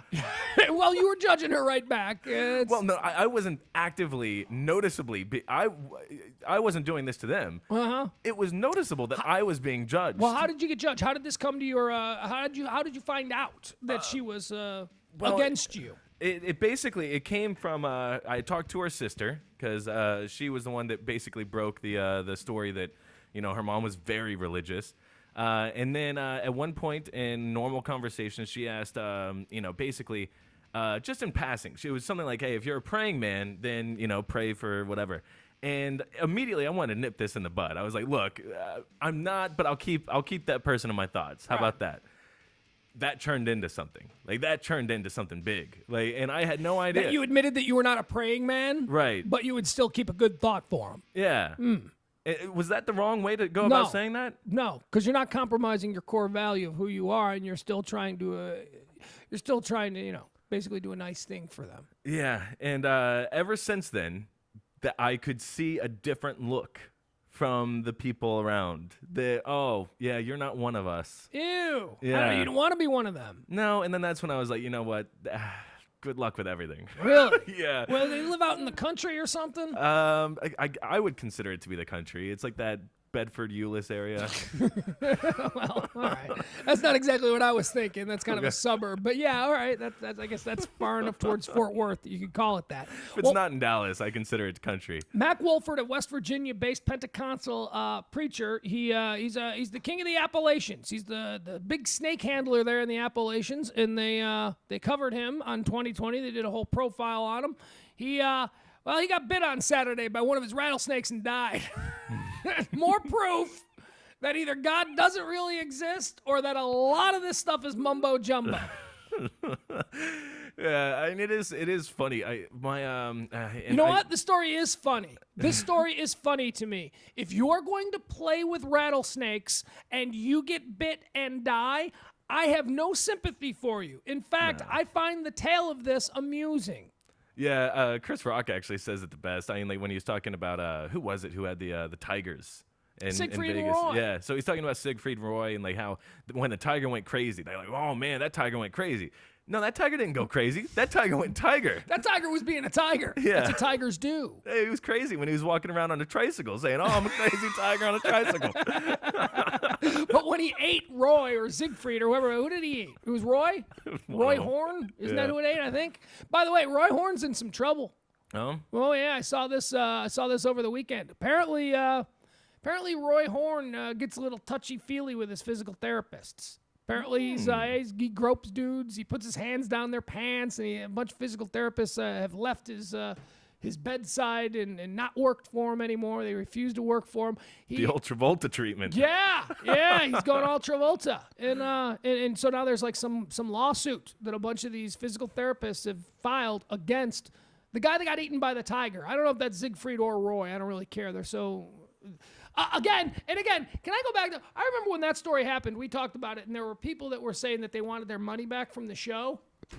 And I just don't understand that. Yeah. You got way more than your money's worth. You went and saw the most famous tiger act in the history of animal acts. You saw the one where Roy Horn got eaten, and you want your money back?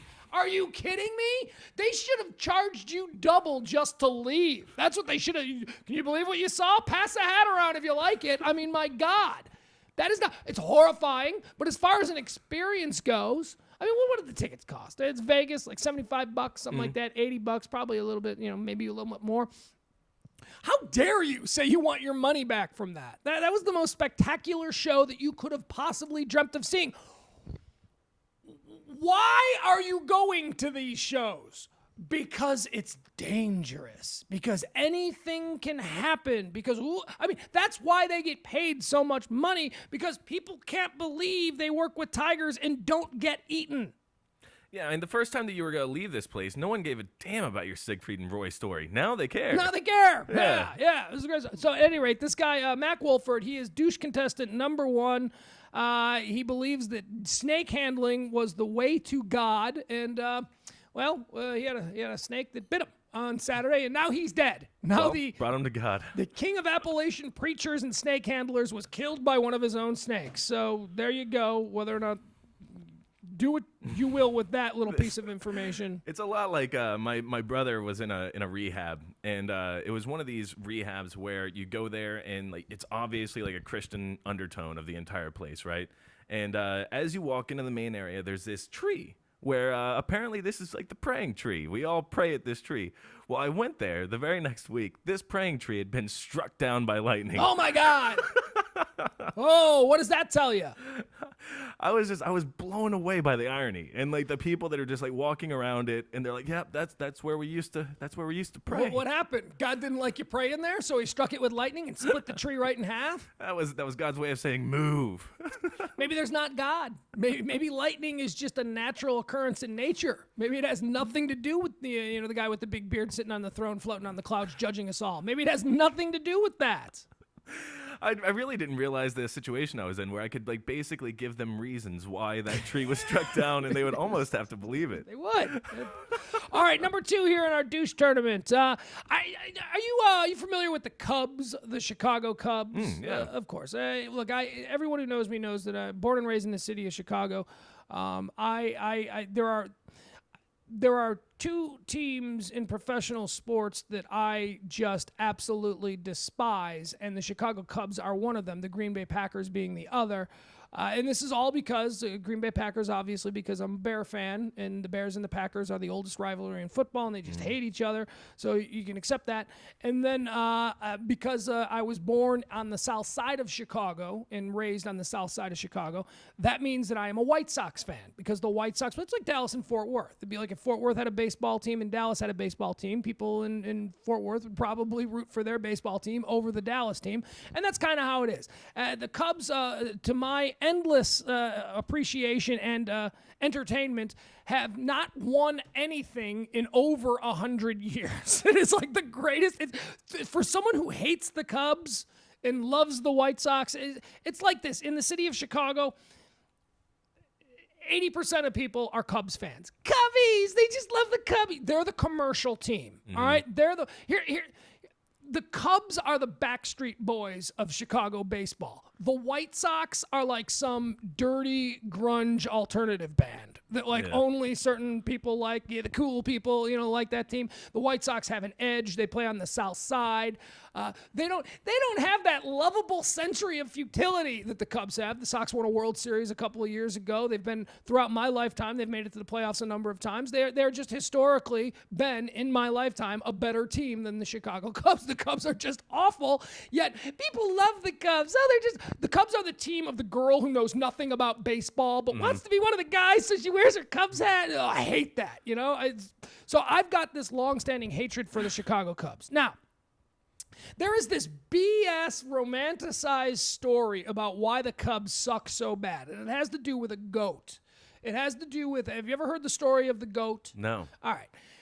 Back in 1945, a guy who owned a Chicago bar and restaurant called the Billy Goat Tavern brought his goat to Wrigley Field. And he apparently was a big Cubs fan, and, he was whatever. He brought his goat to Wrigley Field. I don't know what the hell that's about. It was 1945. Maybe there were different things that were allowed back then. But at some point, people started complaining about the dude bringing the goat into games. Goat was eating all the popcorn that was on the ground and all that. So the goat got kicked out. The goat was banned from ever attending Wrigley Field again. No goats in Wrigley Field. The owner of the goat, the tavern owner, who owned the Billy Goat Tavern, I believe his name was Sam Cianis Sr., because now there's Sam Cianis Jr., who is the guy who runs the place now. It's an iconic Chicago tavern and bar. Very famous place. Well, this guy was like a gypsy. These are like a gypsy family. And he mafugied the Cubs. You kick my goat out, you will never win again. Oh! And now, so basically, they say that the reason the Cubs have been feudal for over a century is because this guy, this curse, the curse of the goat. Now, this is the thing I always tell Cub fans. Are you kidding me? You really believe that there was a curse? You understand that this curse was laid down in 1945, and at that point, the Cubs hadn't won anything in 40 years? They were already a horrible team who hadn't won anything since 1908, and this guy puts a curse on them in 1945, and you're blaming the GOAT for the last 6? They already sucked. They were already a completely hapless team for almost half a century. It's almost like walking up to a fight in which somebody's had their absolute ass beaten and going up to him saying, "You're going to lose this fight." Yes. Done already. So it's been romanticized, and there are stories. And, every year for the last 20 years, they have reversed the curse. And so they do a big promotion where they allow a goat in, and the goat walks around the infield. They do this every year. This is the year because we let the goat in. You let the goat in last year. You've let the goat in every year for 20 years at Wrigley Field. Would you people stop trying to sell tickets? And God darn you, Cub fans, stop believing in this ridiculous myth. The fact of the matter is that your owners don't give a rat's ass about you because you idiots will go to that stadium every single day because it's Wrigley and we just love being at Wrigley. So they put a team of complete losers on the field because they know they're going to be playing to a packed house because you're playing in the #1 tourist attraction in the state of Illinois. That's why they suck. Stop going to games, you idiots. Stop going to games. You truly are just feeding into it. Yes. That's why Cub fans are a lot like people who are into the snake handling religions. They're completely delusional about what's going on here. This team laughs at you. All right. So anyway, some dude in New York City or something, I think it was the East Coast, he's got a goat named Wrigley. And he decided to reverse the curse so that the Cubs can win a World Series this year. Finally, someone's going to do it. Someone does this every year. Every year someone does this. Not to this extent, though. So this dude and Wrigley the goat have decided that in order to break the curse, they must walk from New York to Wrigley Field, upon which time the goat will be ceremonially led into the and the curse will be over. Okay, first of all, again, they let a goat in every year to reverse the curse. Every year it doesn't work.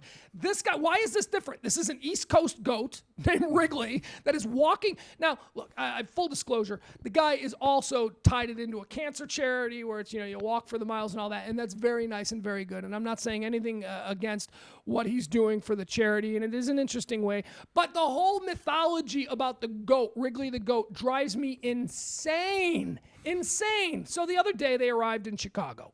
The goat went in, and the Cubs have won 2 games in a row. Oh, it's because of the goat. Oh, it's because of the goat. Well, you know what? The Cubs are in dead last place. Dead last, but they still suck this year. They ain't going to be any good. This is no different than the time that they let the goat in last year or the year before or the year before that or the year before that or the year before that or the year before that or the year before that. They let a goat in every year to reverse the curse. So that's douche story number 2. Cub fans and their ridiculous hope that somehow if allowing a goat into the stadium that they will win a World Series. No, they're going to win a World Series when you idiots stop going to that park, stop filling the pockets of the owners of that team, and actually demand that they put a team on the field that can win something. Yeah, I'm definitely glad that you've chosen the fans to be at fault here because the owners, who can blame them? They're just like, look at these people, they just keep showing up. Blame them, yeah. Get another goat. Look at and the fans didn't always show up. Cub fans will think we've got the greatest park in the. I remember as a kid when nobody went to Wrigley because there was a fine line between historic and just old and decrepit. Right. And that line comes at about the 80-year mark. So I remember like at year 65 and 70 or whatever of Wrigley Field when it was just homeless people, day games, dirty, it was falling down. And then they decided that they were going to make it a historical, landmark, and they put a bunch of money into refurbishing it. And it was only then, after the big PR campaign and the refurbishing of the stadium and this movement to make Wrigley this castle, this palace of baseball past, that it became trendy. And it only became trendy like in the mid-'80s, mid to late 80s. And now, same with Fenway, by the way. Fenway was a dive throughout the 50s, 60s, and 70s, and it was only after it reached a certain age that people started to go, well, my granddad came here and my dad came. They attach some sort of personal sentiment to the place, and that's how it becomes this thing. But just before it becomes that thing, all of these stadiums are unbelievable dives. Unbelievable. And we will never have this again. And I will say this about Wrigley Field. I love Wrigley Field. I love it. I love it a couple of times a year when the White Sox play the Cubs there. That's when I will go to Wrigley Field, and I will enjoy it. And I'm proud that my city has it, just as people in Boston are proud that they have Fenway. They have done wonderful things. The neighborhood around it gentrified around the same time that they made they fixed the stadium. Because the stadium, the neighborhood, Wrigleyville, as it's now lovingly referred to, was a dive. It was like the worst parts of Deep Ellum for years. It was like over by Fair Park for years and years. But then Wrigley became this thing, and then suddenly the yuppies started moving in, and they were tearing down buildings and putting up condos and lofts and all that coffee shops and restaurants and bars. And now Wrigleyville is awesome. It is. If you go to Chicago, you got to spend time in Wrigleyville if you want to party, because it is the party. But it wasn't always that way. It was. I remember in the '80s, first time I went to a Cubs game, I went to watch the Dodgers because I used to like the Dodgers, and it was a dive. It was awful. The plumbing didn't work. Nobody was there. I mean, it was just terrible. The neighborhood around it was all. In the early '80s, this is what I remember about the neighborhood around Wrigley Field. It was where all the punk rockers lived. And not the glamorized Urban Outfitter punk rockers. We're talking 1979, 1980 heroin Sid Vicious punk rockers, where people were getting raped in the street out in front. It was all broken down places, and it was just awful. So not the ones that raise or increase the value of your home if they're moving in next door. No, yeah, exactly. It was all like flop houses and stuff like that. And then now it's something else. So God love that. But there we go. Douche candidate number 2, the Cub fans for believing in this stupid goat ritual. All right, and now number 3, and this is a story I wanted to get into a little bit more. How much time do we have left? What time is it? Oh, yeah. All right, we're running late. All right. Michael Bloomberg, mayor of the city of New York City, a guy who I kind of like. I like a lot of what he's done. I like that he's an independent, and his record definitely shows that he is independent. He has come down on the right on some issues, and he's been very progressive thinking on other issues. New York City and Michael Bloomberg are attempting to ban in the city of New York. Now, you've spent some time in New York because you have family there. Mm-hmm. Already they got the smoking ban. Yeah. Already they got the no trans fats law. Mm-hmm. Already they got the must put calories on the menus. So when you go to a restaurant, you immediately, it's kind of weird. You go into a place that's 10 times more populated than the area here in Dallas. Oh God, more than that, 20. Yeah. I mean, it's But then you go in there and you're eating 10 times better immediately just because of what you're eating there. And you're aware of it. All the menus, you open it up and it tells you how many calories are in this meal. And you are confronted with the reality of what you are ingesting. And that was the idea. And people fought that. Why are you going to tell people? Because we're just trying to remind people to try and be healthy. Because it's better for society as a whole if we're all healthy, says the fat guy talking to you right now. Look, I know that. I know that I've got some work to do. But I don't have a problem with us being more aware of what we're eating and how poorly we're eating. For instance, people say all the time, I'm drinking Big Gulp. This is not a Big Gulp. I don't drink a Big Gulp. Jimmy, what is in there? That's water. I fill this with water. The reason it's in a Big Gulp cup is because it's styrofoam and it doesn't make the ice melt right away. It did smell vodka, though. No, it's straight water. It's not vodka. So at any rate, Michael Bloomberg is now making another attempt at making the citizens of New York City healthier by banning all soft drinks over 16 ounces. All right, so that means this in the city of New York is illegal. This, not yet. It hasn't passed yet. They believe it will. This in the city, a Big Gulp at a 32-ounce Big Gulp at 7-Eleven, no more. You won't be able to get them in New York. The largest size you'll be able to get is 16 ounces. Venti coffees at Starbucks, no more. You won't be able to get it anymore. That's too much. It's got what about regular coffees? In the story that I read, they only talked about Starbucks in the Venti selection, that you will no longer be able to get Venti. I don't know what the intricacies are of that, but they use that as an example. They use supersized drinks from fast food restaurants, 32-ounce Big Gulps from 7-Eleven, and Venti coffees or Frappuccinos or whatever they are from Starbucks. Now, what do you think about the city basically saying, hey, for your own best interest, we are going to not allow you to fill your body with 20-something extra ounces of high fructose corn syrup? Just a few years ago, I would have been against this, but I had like a realization probably about 2 weeks ago as I was at a convenience store, and I'm trying to find something to eat because usually everything I eat is on the go. There's nothing good at a convenience store. There's nothing healthy. There's nothing good anywhere. Maybe some 7-Elevens have a little fruit selection, some apples or an orange, but it's really just they're going through the motions. Right. It's up there at the front. You can grab those, but really, if you want to eat something, and I'm talking about you want something like maybe chicken. Like you want a chicken sandwich, something that would be a little bit healthier than, having another couple hamburgers on your way in to somewhere. You can't find that. No, because it's rolled in pizza crust and deep fried. That's the kind of chicken you can get at fast food places. So, I want somebody to step in. Yeah, I feel the same way. They're not saying that you can't have it. They're just saying that we're not going to have it be an option in the city of New York. We want people to be healthier. They did a funny thing this morning early on CNN where they had a camera on the street in New York and the person was reporting about this story. And, of course, it's a big story. Everybody thinks it has something to do with civil liberties and all that BS. I don't know what it has to do with. I don't think it's necessarily that deviant an idea from the mayor of New York. But the reporter was on the street in New York City, and he said, well, New York City does have an overweight issue. And he said, and here... excuse me, I'm sorry. Let's just pan the camera here. And they panned a crowded New York City street. And he said, let's look at all the overweight people. And then the anchor was going, there's one. That one. Oh, my goodness, there's another one. And she was right. It was just people walking down the street in New York at 9 a.m., or I think it was probably like 9:30, 10 a.m. at that point. And they were just being mocked by a CNN news anchor who was going, that's a fatty right there. That's a fatty. I mean, they weren't using those words, but you know what I mean? Right. It was interesting. And I think, I don't know, we definitely as a nation have health concerns. And it's because of our policy, our governmental policy about subsidizing the farmers. And all of our corn policy, the fact that we grow corn in abundance in this country. And it'd be like if we grew hot dogs in abundance. It would be like every kid's daily diet would consist of hot dogs. Well, guess what would happen? Kids would be really fat and really sick. Corn is not good for you. We just happen to have it in an abundance, and our farmers grow it.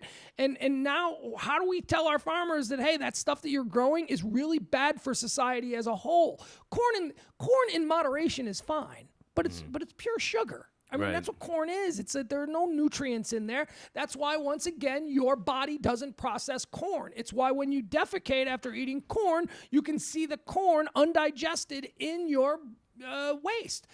Your body doesn't need it. And that's what all of these drinks are. That's what all of these soft drinks are. It's what everything is. It's high fructose corn syrup. We don't use sugar anymore. We use corn because that's what we grow in abundance. And to subsidize and to make sure that our farmers stay in business, our government basically forces this on us. It's the food pyramid. Everybody's high fructose corn syrup. You got to have the corn. Well, now we've got diabetes at unbelievable rates. They were talking, I saw a story recently about diabetes in America and about how you could not have predicted in 1965 that diabetes would be this rampant.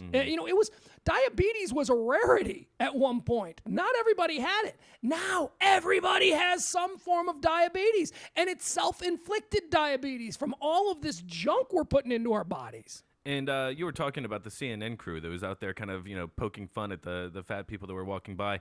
I think we need a little bit more of that because it's happening with the rest of the world. Like I'll watch a lot of news stories from like other, countries. And this has turned into like their big joke. That we're all big, fat, lazy Americans. I mean, if they're talking about an American story, they will come back to the fact that we're fat and lazy. Have you been to a foreign country in Europe? Have you ever been to Europe? No, I haven't. Here's the first thing. The first time that I went to Europe was in 1997, actually, because I was there for New Year's. It was 97 into 1998. And I went to Ireland, and this was with my first wife, and I remember commenting to her, the big joke was that I was the fattest person in Ireland.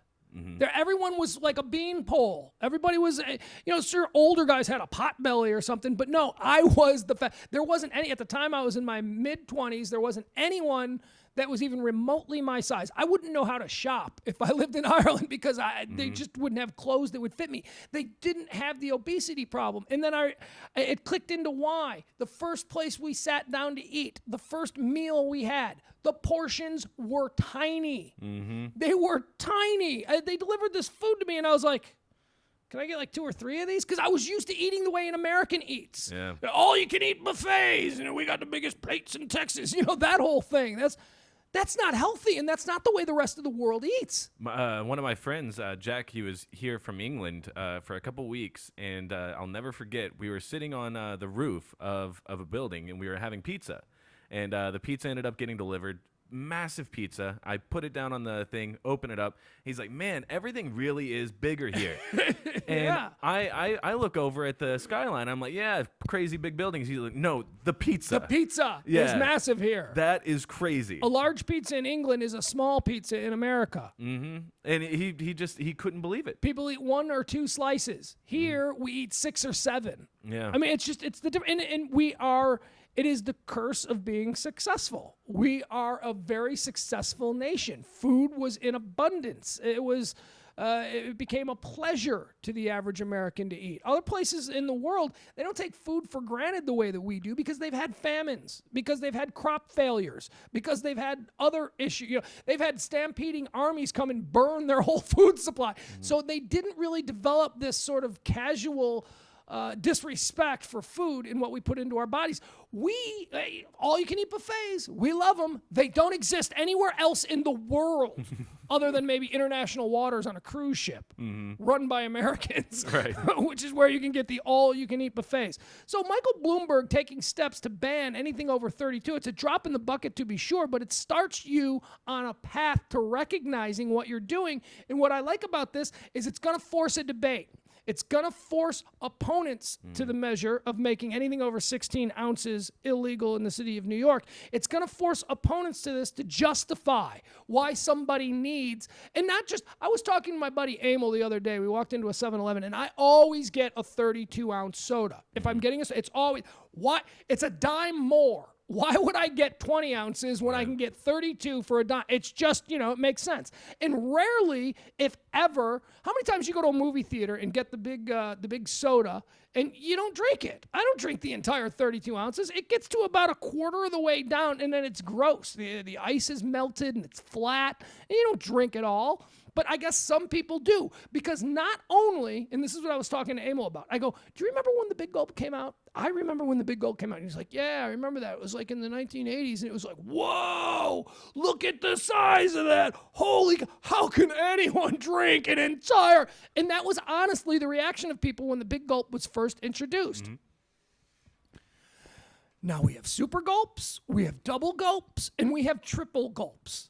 Are you kidding me? Does anyone anywhere need 90 ounces of soft drink? Is a triple gulp essentially a 2-liter Coke? Yes, it's a 2-liter bottle. It's basically like a 2-liter bottle.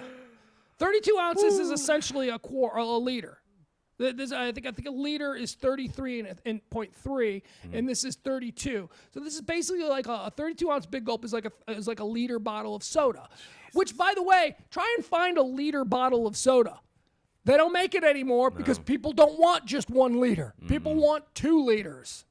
It's scary. And it's also something that you can see in different areas. Like, for instance, I went to California. In San Francisco, as I'm walking around, very, very, very few overweight people. Where is this? In San Francisco? San Francisco, yeah. Okay. I think that has a lot to do with the fact that people are walking around. You are a little bit more conscious of what you're eating. When you go up to, like, for instance, like there was a KFC right next to the hotel that we were at. You see those calories right next to it, and you're like, you know what? It's not that important to me. I'll go find something somewhere else. I think if we knew how many calories were in the things that we're putting into our body, we might not eat it. We might feel a little bit of guilt. But this not knowing and just thinking, well, they're selling it at KFC, so it must be fine for me. What? Yeah. What kind of an idiotic thought is that?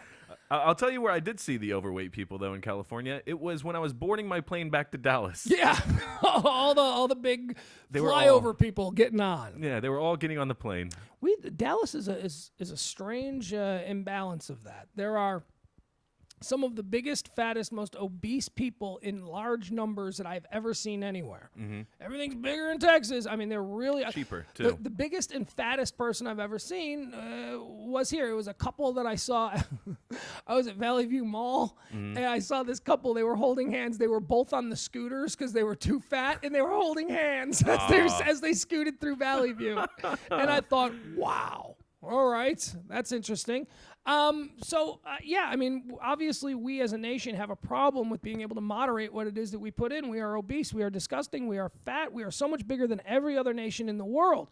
And look, I'm certain that there are exceptions. I'm sure that there's a big fat guy in England and there's a big fat guy in Poland and all that. But really, there's not as many. You don't see them as commonly as you do here in America. And the problem that I think that people aren't paying attention to just yet is that we have the smallest percentage of our income used to buy food. Like, I would say that I don't know these exact stats, but it's right around the edge of like 8% of our income is used on food.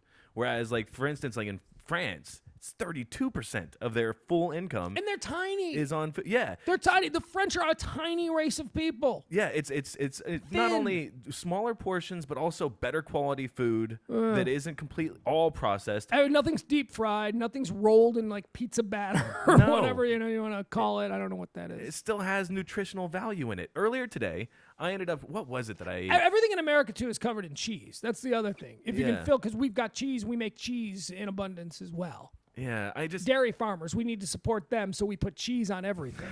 And we got the worst cheese too. What?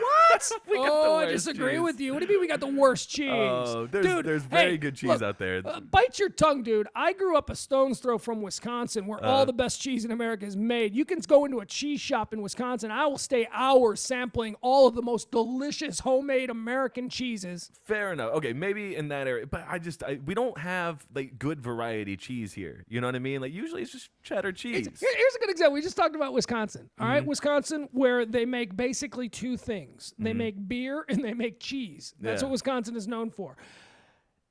Is it any coincidence that Wisconsin year in and year out leads the nation in morbid obesity and alcoholism? All they make is beer and cheese. Do you know what a delicacy in Wisconsin is? I've explained this to people, and they are delicious. What is that? But you may as well be chewing bullets. That's how bad they are for you. Have you ever heard of cheese curds? I have heard about it, yeah. They are delicious. They are the worst, fattiest part of the cheese that rises to the top when you're boiling the cheese down. The worst, fattiest part rises to the top and floats, sort of skims on the cheese water. Oof. And then they skim it out. And they're not. It's not like water. It's like little nuggets of like cheese. They're curds. You know, like if you've ever had cottage cheese, large curd or small curd. Those are those kind of chewy things. And then you take those little curds out and you roll them in like a dough, like a Parmesan dough, and then you deep fry them. So they're really bad for you. And then they just dump them in a bag, like in a little bag, and they sell them to you. And you can buy them on the side of the road in Wisconsin. There are all these little cheese curd stands, usually around, the cheese factories. Like at the end of a cheese factory, they'll have a cheese curd stand, and they'll serve people cheese curds as they're driving by. They are delicious, dude. They're basically what they're kind of like are cheese sticks, if you've ever had like cheese, except they're really good cheese sticks. They're fresh. And when you bite into them, this is what's fun about cheese curds. This is why kids love cheese curds. Because when you bite into them, they go... I'm not kidding. They make that noise. As you bite, the texture of them make that... Wow. And it's fun. And you'll be sitting there eating cheese curds and people are talking and everybody's going... It's like a loud food that you eat. And you dip them in ranch dressing or marinara. Oh, it's fantastic. Sounds very healthy. Oh, it is so good, though. It is really... See, this is discipline. I know you can't... sure, it's really good for you. But, man, you live on a diet of cheese curds and beer, and you're going to lead the nation in morbid obesity. Mm-hmm. Now I want cheese curds, and there is nowhere within 1,000 miles that I can get them. Yeah. I know that there is just nowhere that it... Maybe is there any cheese factories in Texas? Because I bet you they make cheese curds. See, I think that's the main thing that I was talking about when I was saying that we don't have cheese. It's that you don't get at the supermarket variety of cheese. You know what I mean? Well, Kraft Singles is not a fair representation of what a good cheese is. And that's mainly what you're gonna get around here. You're gonna pay a very minimal amount, and then you're gonna get Kraft. Or that 7-Eleven cheese that you put on everything. Mm-hmm. Yeah, I'm gonna buy the fruit salad, but can I dunk it in the free cheese? Because the cheese is free. My friend, whenever you go to like 7-Eleven, there's that free chili and cheese thing. It's always the worst quality chili and cheese. Dude, what is that chili? I don't know. Who the hell is making that slop and calling it chili? It is like it's like diarrhea. Is what it looks like. I have never put that on anything. I just can't imagine what it tastes like. I've felt I needed to try it a little bit. Cheese is fantastic though. Is it? Oh, I love that melted nacho cheese. I love it. If I put like a little bit of the whatever that is that they're calling chili on there, just a little bit, it's okay. But my friend, who was like a little broke at the time, wanted to really make sure that his investment was in there. So he got the hot dog, filled the entire thing with cheese or with chili and cheese, and then got a spoon. Thought he was a genius. All right, yeah, it looks like he's got a little meal. Sure. Takes it outside, goes in there, starts taking a couple bites of it. 3 full bites of this chili, and he is vomiting. It was the worst thing I have ever seen, and never again will I get that chili. All right, no good. All right, let's figure out who the douche of the day is here. We've got the 3 stories. We've got Mayor Bloomberg in the city of New York who's trying to ban all soft drinks and choices over 16 ounces. We've got the Pentecostal preacher, the snake handler who was bit by one of his snakes and is now dead. And we've got Cub fans for believing that somehow letting in a goat is going to reverse the curse and allow them to win a World Series. Jimmy, who do you like? Who are you going to eliminate first? You know what? I definitely am at least excited to see what happens with Bloomberg's new idea. You know what I mean? So, I can't call him a douche. I kind of agree with what he's doing. Yeah. I think that there are good intentions. Yeah, and if it gets a good conversation going, and then, maybe 5 years from now I can walk into a supermarket near my house and there is something there that I can eat, that would be a nice little thing to find out, Yeah. So, something good could come from this. And then what was the other one? Pentecostal preacher who got bit by a snake handlers months after appearing on 2020 talking about how this is perfectly safe. Yeah. And now he's dead. You know what? Can't call him a douche. I don't think that you're able to be a douche anymore after you're dead. I think that once you're dead, you can't. Well, I guess you could. What are you talking about? Hitler's definitely put a Hitler's good run still on a that douche. Yeah. But usually you have to be a little bit more sympathetic, and I'll give him a run. All right. Well, that leaves us with Cub fans. Are you going to come on board with me? Because I'm voting for the damn Cub fans as douches of the day. Yeah, I'm definitely with Cub fans. I think that we need to be a little bit more active in not participating in things that have turned to shit. Thank you. Exactly. Yeah, how about a little fan backlash against this ridiculous century of impotence on the part of the Chicago Cubs organization. All right, there you have it. Today's douche of the day are Chicago Cub fans. I would like to throw a shout out to my buddy Ed, though. Ed, lifelong diehard Cub fan who is now a White Sox fan. As of this season, he said, I just had enough. I just had enough. It's like someone smacked him in the face with reality. He took a look at the situation and he went, I've been rooting for this team. My father rooted for this team. My grandfather rooted for this team. None of us has ever seen them win anything. I got to break the cycle. It's like child abuse. You got to break that cycle. Yeah. So he went and he purchased a limited season ticket package for the Chicago White Sox, and he's been going to games, and he couldn't be happier that the White Sox are in first place and the Cubs are in last place. So there you have it. All right, quickly a watch list as we try and get out of here on time today. One suggestion for you, actually two. History Channel is running a mini-series. Have you seen this mini-series on the History Channel, the Hatfields and McCoys? No. It's the story of that legendary American feud between these two Kentucky Hill families, Hill clans, the Hatfields and the McCoys. Kevin Costner stars in it. It's supposed to be exceptionally good. I didn't get a chance to see it. It aired Monday, Tuesday, and Wednesday. It re-airs on Saturday starting at 5 o'clock, all three parts. If you're interested in that kind of American history, which I am, you're going to want to record it. It looks very good, and it's getting great reviews. The Hatfields and McCoys. What? I'm sorry. Kevin Costner's in something? Yeah, he plays a Hatfield. He plays like the leader of the Hatfield clan. Now, I know that I'm completely out of touch, but has he done anything in a long time? Because that's just a funny Costner? name now. Yeah. Okay, good. I feel a little bit better now. He did something recently that was good, and I remember going, how come he doesn't act anymore? Yeah, I didn't. I saw him in something recently, and I went, oh, yeah. Okay, Kevin Costner. All right, and the other thing, a watch list suggestion for tonight, Piers Morgan on CNN. He's on vacation or whatever. He's back in England fighting off charges of phone hacking, which turns out this dude was very involved. Oh, yeah. Yeah. Well, he was editor of, like, the Sun newspaper. So do they have like some good emails or anything like that that they can? I don't know, but he's off the air right now, and he's back in England. He's probably handling a lot of that. But filling in, he's got people filling in for him all week. The other day they had Regis Philbin, and his guest was David Letterman. Tonight, not so crazy about the fill-in guest. The fill-in guest is Harvey Weinstein. Oh, wait. Hold on. Oh, no, I'm not. I'm confused. I don't know if the guest tonight is Harvey Weinstein, the head of Miramax Films, or if it's Harvey Fierstein, the Broadway gay guy. I just want to be loved. You know that guy? Oh, yeah. Oh, wait a second. I'm screwed. And if I had my computer, I could. Hey, tune in tonight to see whether it's Harvey Weinstein of Miramax Pictures or Harvey Fierstein, who is the Broadway La Cage aux Folles guy. At any rate, their guest tonight for the full hour is President Bill Clinton. I love Bill Clinton, so I'm going to sit and I'm going to watch him be interviewed for an hour about all kinds of things.